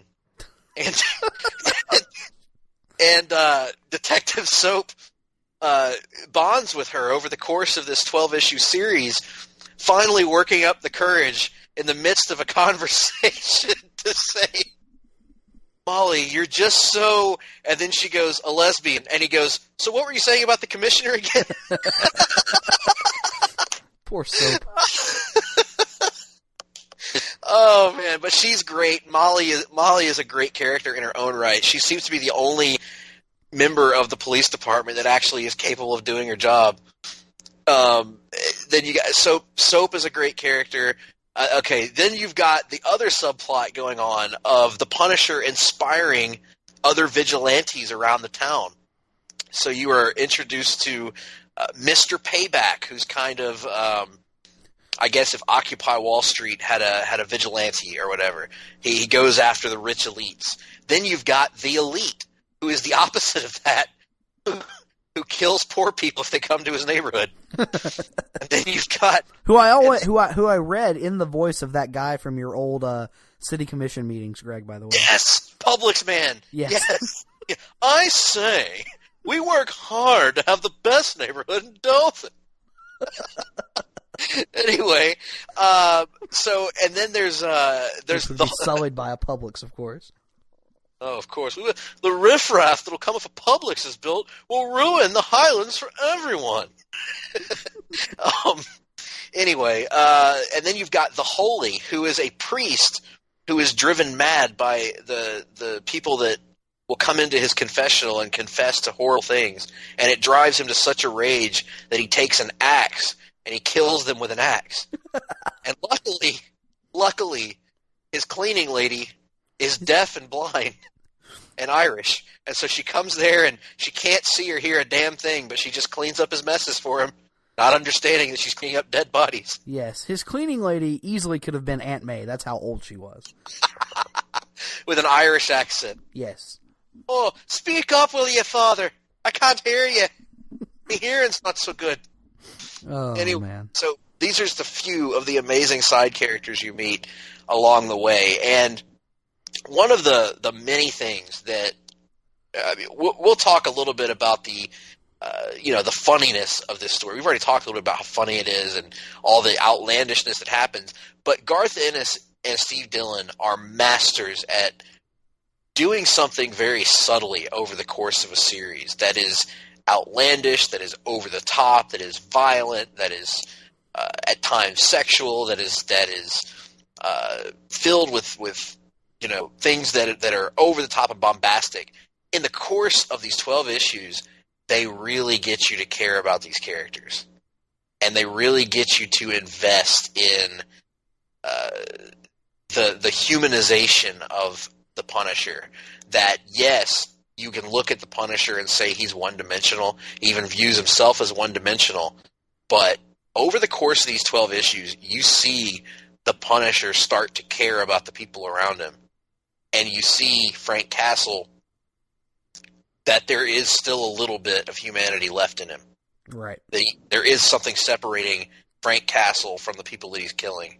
And there's even something separating Frank Castle from the vigilantes who he's inspired. So I just wanted to take a brief moment to shout that out, because I found myself like the same way in Preacher. How for all of the outlandishness, the meat factories and the buggerins and all that stuff that goes on over the course of Preacher, you really at the end of the day find yourself immersed and engrossed in who these characters are, right, and how they've grown over the course of the series. Yeah, absolutely. I mean, they do a great job of showing that human side of Frank Castle, and yet, in keeping with what I was saying earlier, they know that the basic tenets of the character, that he can't really have a true human connection. And so it's very, very heartbreaking at the end when you see him basically walk away from, these three friends that you thought he had made, and because he knows that he can't really be close to anybody because of, one, the fact that he's a target, and two, the fact that his obsessive nature is never going to let him stop or let him, have any sense of safety or comfort in the world. Absolutely. Well, let's talk for a minute about, it's almost hard to talk about the art because it's so married to the writing, and these two had such a symbiotic partnership with each other. Yep. But it almost goes without saying that the art was incredible in this book. It really I mean, was. just a lasting legacy for Steve Dillon. The way that he draws facial expressions, I'll go ahead and say it. He draws my favorite facial expressions in comics. Right. Because And you know, his art is so unlike any other Punisher art I've ever seen, because most Punisher art just tries to look so gritty and dark and bathed in shadow. And that's one thing that always has struck me about Dillon's work, is he tends to do these books that would certainly be considered, you know, off center or what have you, or a little bit outside the mainstream, and yet they look so bright and they look so, you know, happy at times, but they depict these bizarre scenes of violence and sexuality. So it's a weird dichotomy that's going on a lot of the time. Yeah, and we have to stop and give a little bit of credit here as well to the inker, Jimmy Palmiotti, who's one of the most famous writers now in comics, the co-writer of Harley Quinn, writer of Jonah Hex, All-Star Western, a litany of outstanding comics. He's also a great inker, and this is one of the most prominent books that I've read that had his inks in it. Outstanding. The colors from Chris Sotomayor, outstanding, which goes to your point. And I agree with you. The thing about Steve Dillon and his collaborators is that it's so distinctively him. You look at a Steve Dillon page and there's no doubt who drew it. I mean, no doubt. There's not even anyone close to drawing the way that he draws. He doesn't even have imitators, I don't think. The way that Jim Lee has imitators, or the way that certainly that Jack Kirby had imitators. But there's really not anybody that emulates the style of Steve Dillon, in my opinion. And again, the facial expressions can make you laugh, can make you cry, can suck you into the drama of a scene. And just outstanding from beginning to end. And it illustrates just how great he was, because he was not a one-trick pony. He was not just a comedy artist. He could do serious with the best of them. And, of course, he could do violent with the best of them. Absolutely. You know, that's one thing I will say is, you know, this story, for a Punisher story, you know, there's a lot of implication of violence, but I was struck by how restrained Dillon's art actually was in its depiction of blood and gore. You actually, you know, like I said, you get the implication. You see that more often than you see actual dismemberment or gunshot wounds or what have you. I was very surprised by that aspect of it. Right, and I think part of that is that it wasn't a Marvel Max series. It was a because series. They went on to do a Marvel Max series, right? Right, I believe that is the case. Yes, and you can definitely see what they would have done if they had done a Max series. 'Cause you do see probably the most extreme that you see is you see a shadow of a bear beheading a henchman as he knocks the henchman's head clean off.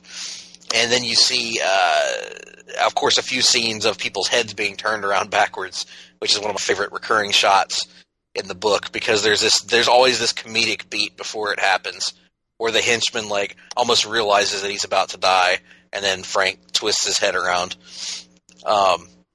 Really good stuff. But so let's talk a little bit about the characters in this one. We've already mentioned several of them. Which of the characters? What are some of the characters that stood out to you in this one, Nick? That really got you invested? Well, you know, we kind of talked about them. I thought the Holy, in particular, if we're talking about the vigilante characters, was by far my favorite of those three. Just an easily understandable vigilante concept there. I also loved, of course, you know, the neighbors, as we mentioned, especially Mr. Bumpo, and then, of course, Detective Soap was absolutely outstanding. You know, you kind of need that character, that sad, lovable sack that you can't help but feel sorry for when nothing goes his way. So, you know, we touched on a lot of them already, but those were the ones that I kind of found myself growing attached to over the course of the story. And certainly the we've made some Preacher comparisons already, but the hair star of this piece would have to be the aforementioned Ma Nucci. Ma Nucci was like a wonderful combination of hair star and Marie Langell, yes. from Jesse's evil grandmother. Yes. Her death scene actually very cclosely mirrors very that similar. of Marie. I Marie hadn't Langell. even thought about that, Nick, but you're right. It's almost identical. Yeah. She Monucci. Well, I don't want to spoil the book for those that haven't read it completely, but I will say that she goes through some very trying times physically. She has an unfortunate encounter with a polar bear at one point. Yes. She that leaves her with some nubs and leaves her in legitimately maybe the funniest moment of the entire series, the Star Wars tribute. Did you notice that, Nick? No, I didn't. The henchman, the scene, I believe it was from Empire, when on the Death Star, when somebody walks into Vader's chamber and he's got the bald head and the mechanical thing, they're dropping the helmet onto him. Oh, yeah, from behind. Yeah. Yep. There's a scene in this book where the henchman walks into Monucci's room, and there are these mechanical arms inexplicably putting her wig into position, and it's shaped like Darth Vader's helmet. That's right. And she's got the three gash marks on her bald head that the wig is going over. Just hysterical. So that, yeah, she was a good one for me as well. But you mentioned the big ones for me. Bumpo was just amazing. I really enjoyed Joan as well. I thought she was a nice humanizing element and did a lot to humanize Fred. Oh, there's one I almost forgot to mention. The Russian. What about the Russian? Oh, the Russian. Dude, the Russian was amazing. If anyone's seen the 2004 movie, the Russian was played by the famous physician Kevin Nash. And was really good in the movie. A great action scene, great fight scene. But dude, he's so much better in the book. Yes. What a bizarre character. He's a Russian killing machine who is constantly cracking bad jokes and laughing at his own bad jokes and speaking in broken English. Yep. And wants to meet the Avengers so that he can get autographs from them as he strikes poses to look like them. Yep. Amazing. And it's essentially one of the better fight scenes you'll ever see in a superhero book, because it takes place over the course of, 3 issues, I think? Yeah, it's a long fight scene, and the majority of it is the Punisher getting the ever-living hell beaten out of him until our favorite character, Mr. Bumpo, gives a much-needed assist to old Frank. Yes. One of the most rewarding fight climaxes you'll see as well. Big assist to Bumpo on that one. But yeah, the Russian is awesome. Just consistently dropping hilarious lines in his broken English, talking a little bit like Oliver Queen's Bratva friends. And, yes, you are American, yes? He's good, yes. He accidentally squeezes a henchman to death without realizing it. I forgot about that. Yeah, he does. Oh, man. Just incredibly entertaining there. So we've talked about the characters a little bit. We talked about the art. The writing, it goes without saying. I mean, it's a Garth Ennis story. Yeah. The dialogue is spectacular from beginning to end. The inner monologue for the Punisher, awesome. You can But tell. you gotta be ready to accept some of that black comedy that comes with a Garth Ennis work. If you're coming in not expecting some things that are at least a little bit shocking at times and even a little bit revolting at times, then Garth Ennis is probably not the writer for you. Right. I agree with that. But I will say that he is perfect for this character.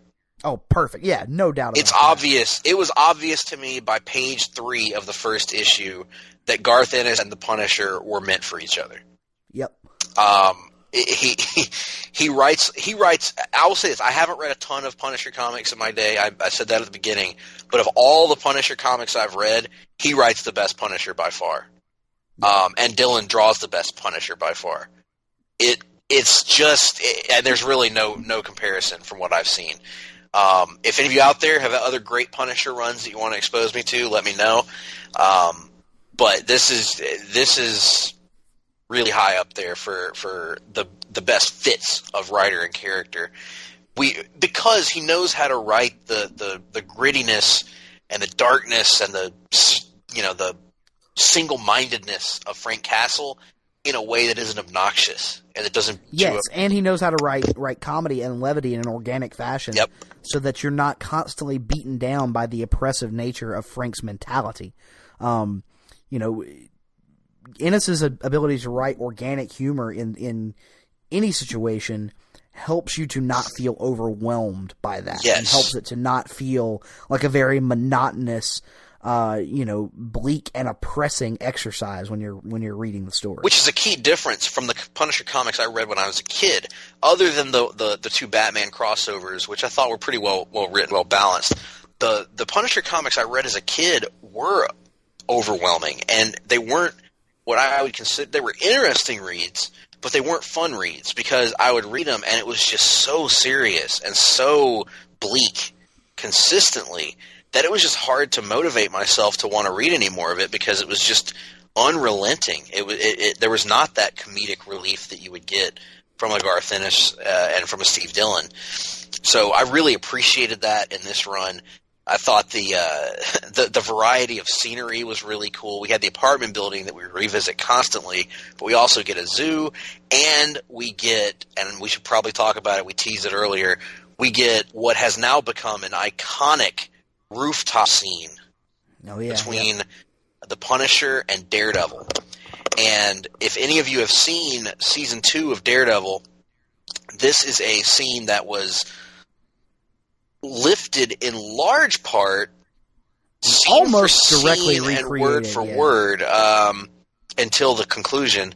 And word for word, scene for scene, straight out of the comic.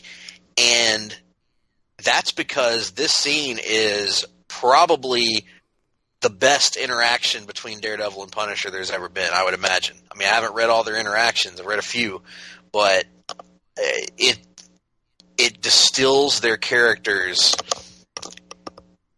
in such a way that if somebody had never read a Daredevil book and somebody had never read a Punisher book and you wanted to show somebody who these two characters are, I would hand them this issue without hesitation. Because Daredevil is trying to stop Frank from assassinating this mob boss who has been arrested for a crime that he didn't commit. Frank knows that he didn't commit the crime, but Frank also can't let him walk because Frank knows he'll get off because he didn't commit the crime. So, and because he's also committed other crimes, right, in the past. And so Frank is gonna take care of him. So Daredevil's trying to stop him because Daredevil trusts the system, and Daredevil believes that vengeance is not justice. So these two characters, they butt heads, and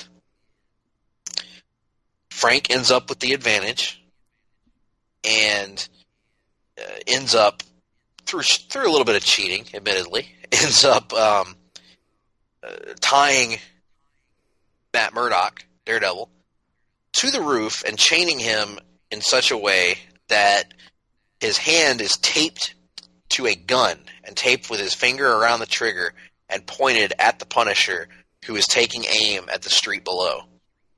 And the Punisher tells Daredevil he is going to assassinate this mob boss, and the only way that Daredevil can stop him is if he shoots the Punisher in the back. So that in order to prevent one murder, he'll have to murder the Punisher. Or, contrarily, allow the Punisher to murder someone that he knows he could have stopped. And it's a great moral quandary, and it's a great exploration of the difference between the Punisher and the superhero community.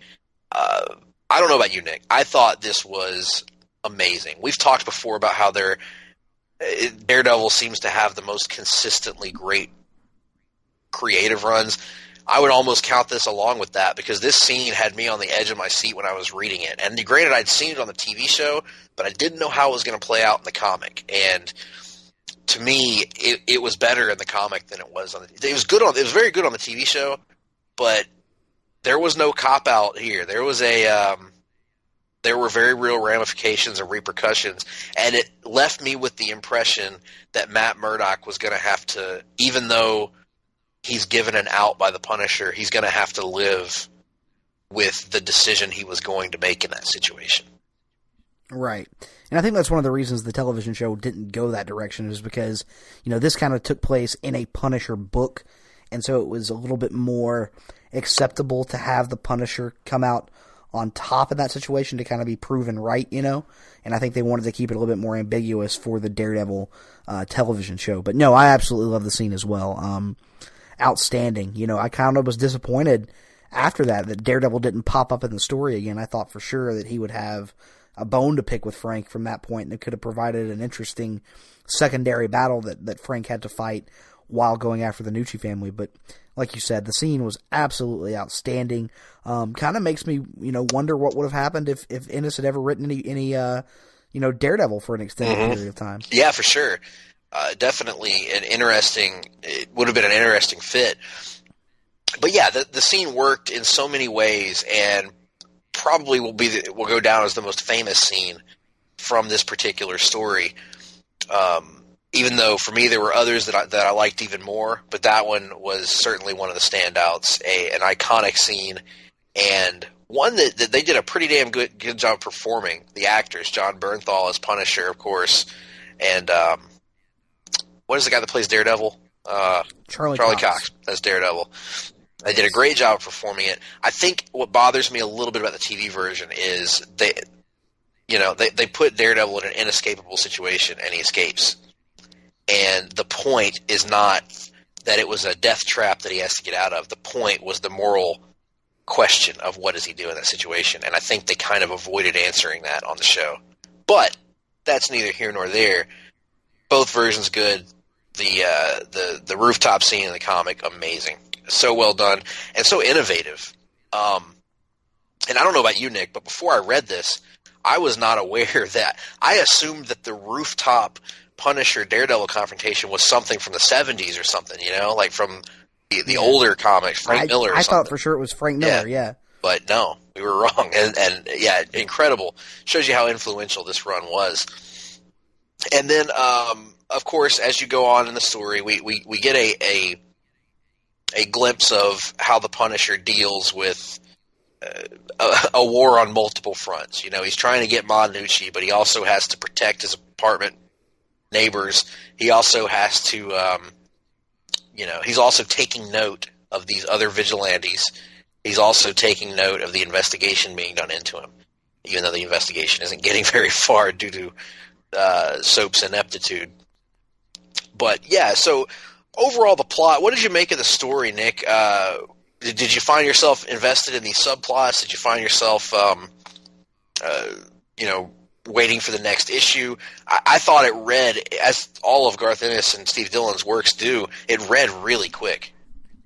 Yeah, absolutely a quick read. I love the subplots, and the subplots were almost necessary because, one of the things like we discussed earlier, the Punisher is a fairly simple concept. You're not going to be able to do overly complex plots with him. He has a target, he seeks out that target until the target is destroyed. Now, granted, you can throw all kinds of obstacles in his way, and that's what the subplots do, is it provides these momentary distractions for him to have to deal with so that you can kind of stretch out in an organic fashion that main plot. But, as simplistic as it was, it still kept me engaged all the way through, and the subplots were a big part of that.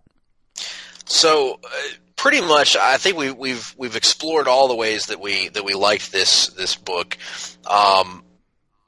It came out in 2000, and one of the things we mentioned in some of our prior podcasts, whether it be The Authority, whether it be Daredevil, is that some of these books are very much of their time.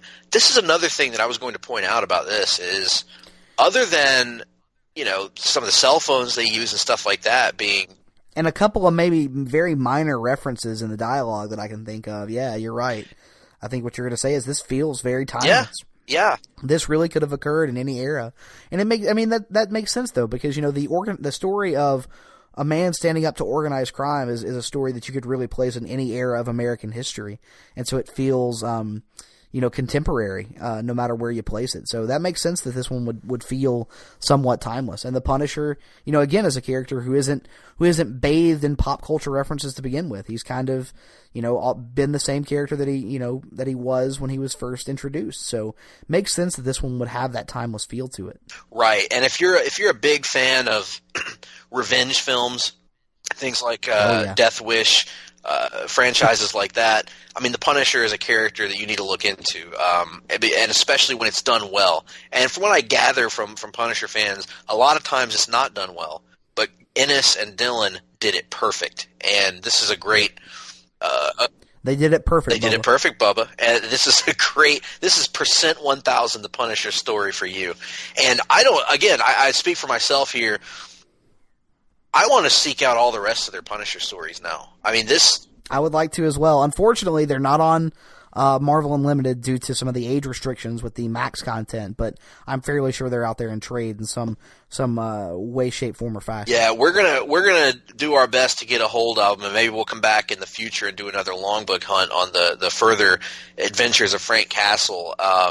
Because I'm now interested actually in digging into the Punisher's history and reading some of the other runs and seeing how they compare to this one. Because I have to say, I agree with the consensus. I think this is the Punisher story, at least from what I've encountered.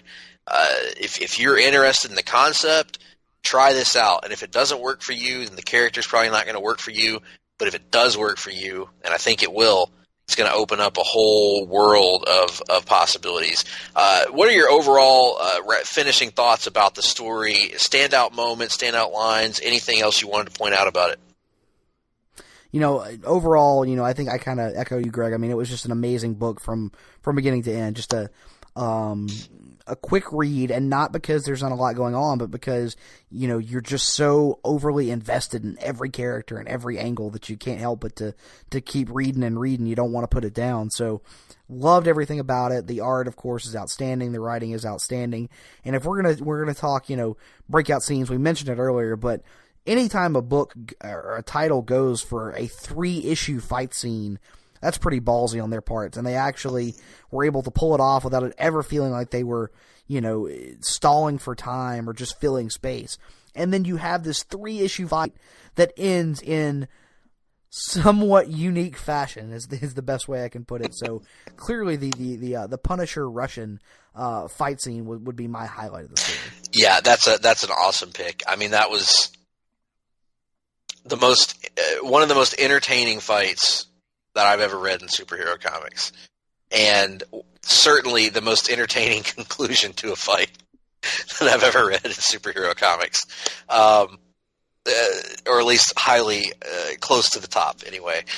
And yeah, that's a great pick. I would agree with all of that. The pacing of this book is incredible because it's consistently entertaining no matter what's going on. But in addition to that, there's just something about the way that Dillon has laid out the panels, that maybe the way that your eye goes across them, the way that they use silence. Not every panel has speech bubbles in it. They use facial expressions a lot. They clearly Garth Ennis trusts Steve Dillon implicitly to tell the story, and there's none of that. Sometimes you'll read a comic and it feels almost like the writer is at odds with the artist, where he doesn't quite trust the artist to be able to explain what's going on. And in this case, it's perfect synergy, and the pacing is just pristine throughout the entire book. For me, there are so many great moments in this. I might also have to go with the Russian fight scene. I'm trying to think of another standout scene that would be up there. Maybe the final confrontation with Mon Nucci, because it's so satisfying. How nonchalantly, I don't know, I can't remember if I've ever seen the quote-unquote boss fight of a superhero comic be so satisfyingly anticlimactic. We're not talking about Bruce Wayne leading Jean-Paul Valley down a hole into the light to beat him in a fight, which is anticlimactic in a bad way. We're talking about the Punisher just savoring the moment when he's got this invalid version of Mon Nucci, and just casually dumping gasoline all over her mansion. Just, I don't want to spoil all the rest of what happens to finally finish this story off, but it's just so satisfying. So I might go with that as my honorable mention for most satisfying moment, because if anybody deserved it, it was certainly her. A great moment for a great book. Go out. If you have Marvel Unlimited, you can find this under the Punisher 2000 series. I believe this was volume 5 of the Punisher, and it is on Marvel Unlimited, 12 issues, 2000. Garth Ennis, Steve Dillon, Jimmy Palmiotti. Check it out. If you don't have Marvel Unlimited, you can buy the trade, Welcome Back Frank, on Amazon or at your local comic shop, hopefully. Well worth an investment. Check it out. I guarantee you'll be entertained. It may not be for you, but there will be something in it that entertains you. I promise you that. Absolutely. Couldn't agree more. And with that, we come to the conclusion of another edition of Hard-Traveling Fanboys, the Longbook Hunters. We have got a litany of things coming up for you in the coming weeks. We certainly hope you have a great Thanksgiving, but we do have a big announcement to make. And that, of course, is that next week is the largest podcast ever in Place to Be Nation pop history. We are going to be joined by a very special guest making his Hard-Traveling Fanboys debut. That's right. We are busting the hard-traveling cherry of David Sunday. Of David's, yes, the Ginger Wonder himself will be making his way onto our airwaves. And you know, we've teased you a lot with what this topic was going to be. It's, you know, we've announced this was going to be off the page that involves a fan film adaptation of a Vertigo property written by a British male? A British male, yes. Well, we can go ahead and tell you now that we are going to be taking a look at a fan film that almost assuredly most of you listening to this show have never heard of. Back around the time of the Watchmen film coming out in theaters, I don't even remember how we discovered it, Greg, but you and I and a bunch of other friends, our other friends that we went to Troy University with, discovered on YouTube a fan film known as Watchmen: Rorschach. And it is certainly a unique situation is the best way to describe it. Yes, we feel strongly that this is indeed going to be the largest podcast ever in Place to Be Nation pop history, because once you have seen Watchmen Rorschach, you can't unsee it. There's no going back. There is, in my life, I think back to certain moments, certain crucibles that I've been through. And one of those, certainly, is watching Watchmen Rorschach with my friends. I feel comfortable in saying this, Nick, that none of us were really the same after that. I don't... And we haven't been the same since. I think that our trips down pop culture rabbit holes have only gotten more severe. I think that our self-serving references to Watchmen Rorschach have probably derailed our social lives in some manner or another. And I feel that ultimately many of our choices in life, both good and bad, relate back to lessons we learned during the bonding experience that was our initial viewing of Watchmen Rorschach. So my hope is that our audience next week, during the midst of this incredible podcast, will go through the same sort of experience that I went through those years ago and that you went through those years ago when we were but young college-age students. Because this is a film that is not so much to be watched. It is to be experienced. And I hope that you will join us next week for that experience. And who knows? I mean, after this, there's only two courses of action, in my opinion. We either retire because it's not going to get any better or bigger than that, or we get shot into superstardom. And, by this time next year, we're celebrities and we're hosting biographical looks back at the making of Watchmen Rorschach. If only we could get in touch with the filmmakers and the cast. Absolutely. And, we're going to actually put the videos up, the links to the YouTube installment, so that you can, check those out before or during next week's show, however you want to do it. And we're going to put those up, so, keep an eye out for that, and hopefully you will find some entertainment value in them, the way that we have over the years. So, we're very much looking forward to that. So, with all that being said, if you have any thoughts on Watchman Rorschach, which is coming up next week, if you have any questions about that, or if you want to talk at all about, Garth Ennis and Steve Dillon's Punisher run, or any of the other stuff that we mentioned in the episode, hit us up on social media with your thoughts. We've got the Place to Be Nation Comics Facebook group, or Facebook page, I should say. Always some good discussion going on over there. We've also got our own personal Twitter accounts. I'm at NickDuke87. He is at GPhillips8652. And then my understanding of it is that Greg and I each also have placetobenation.com email accounts.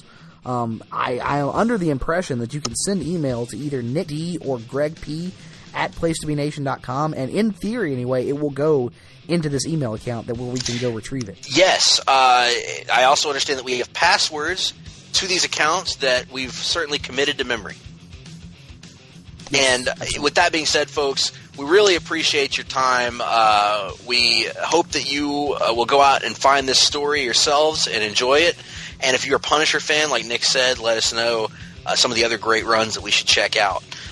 In the meantime, I hope that, like you, we can have a good Thanksgiving. And we'll be back, if all goes well, next week. If we survive the holidays, we'll be back next week to give you the largest podcast ever. Stay classy out there, folks.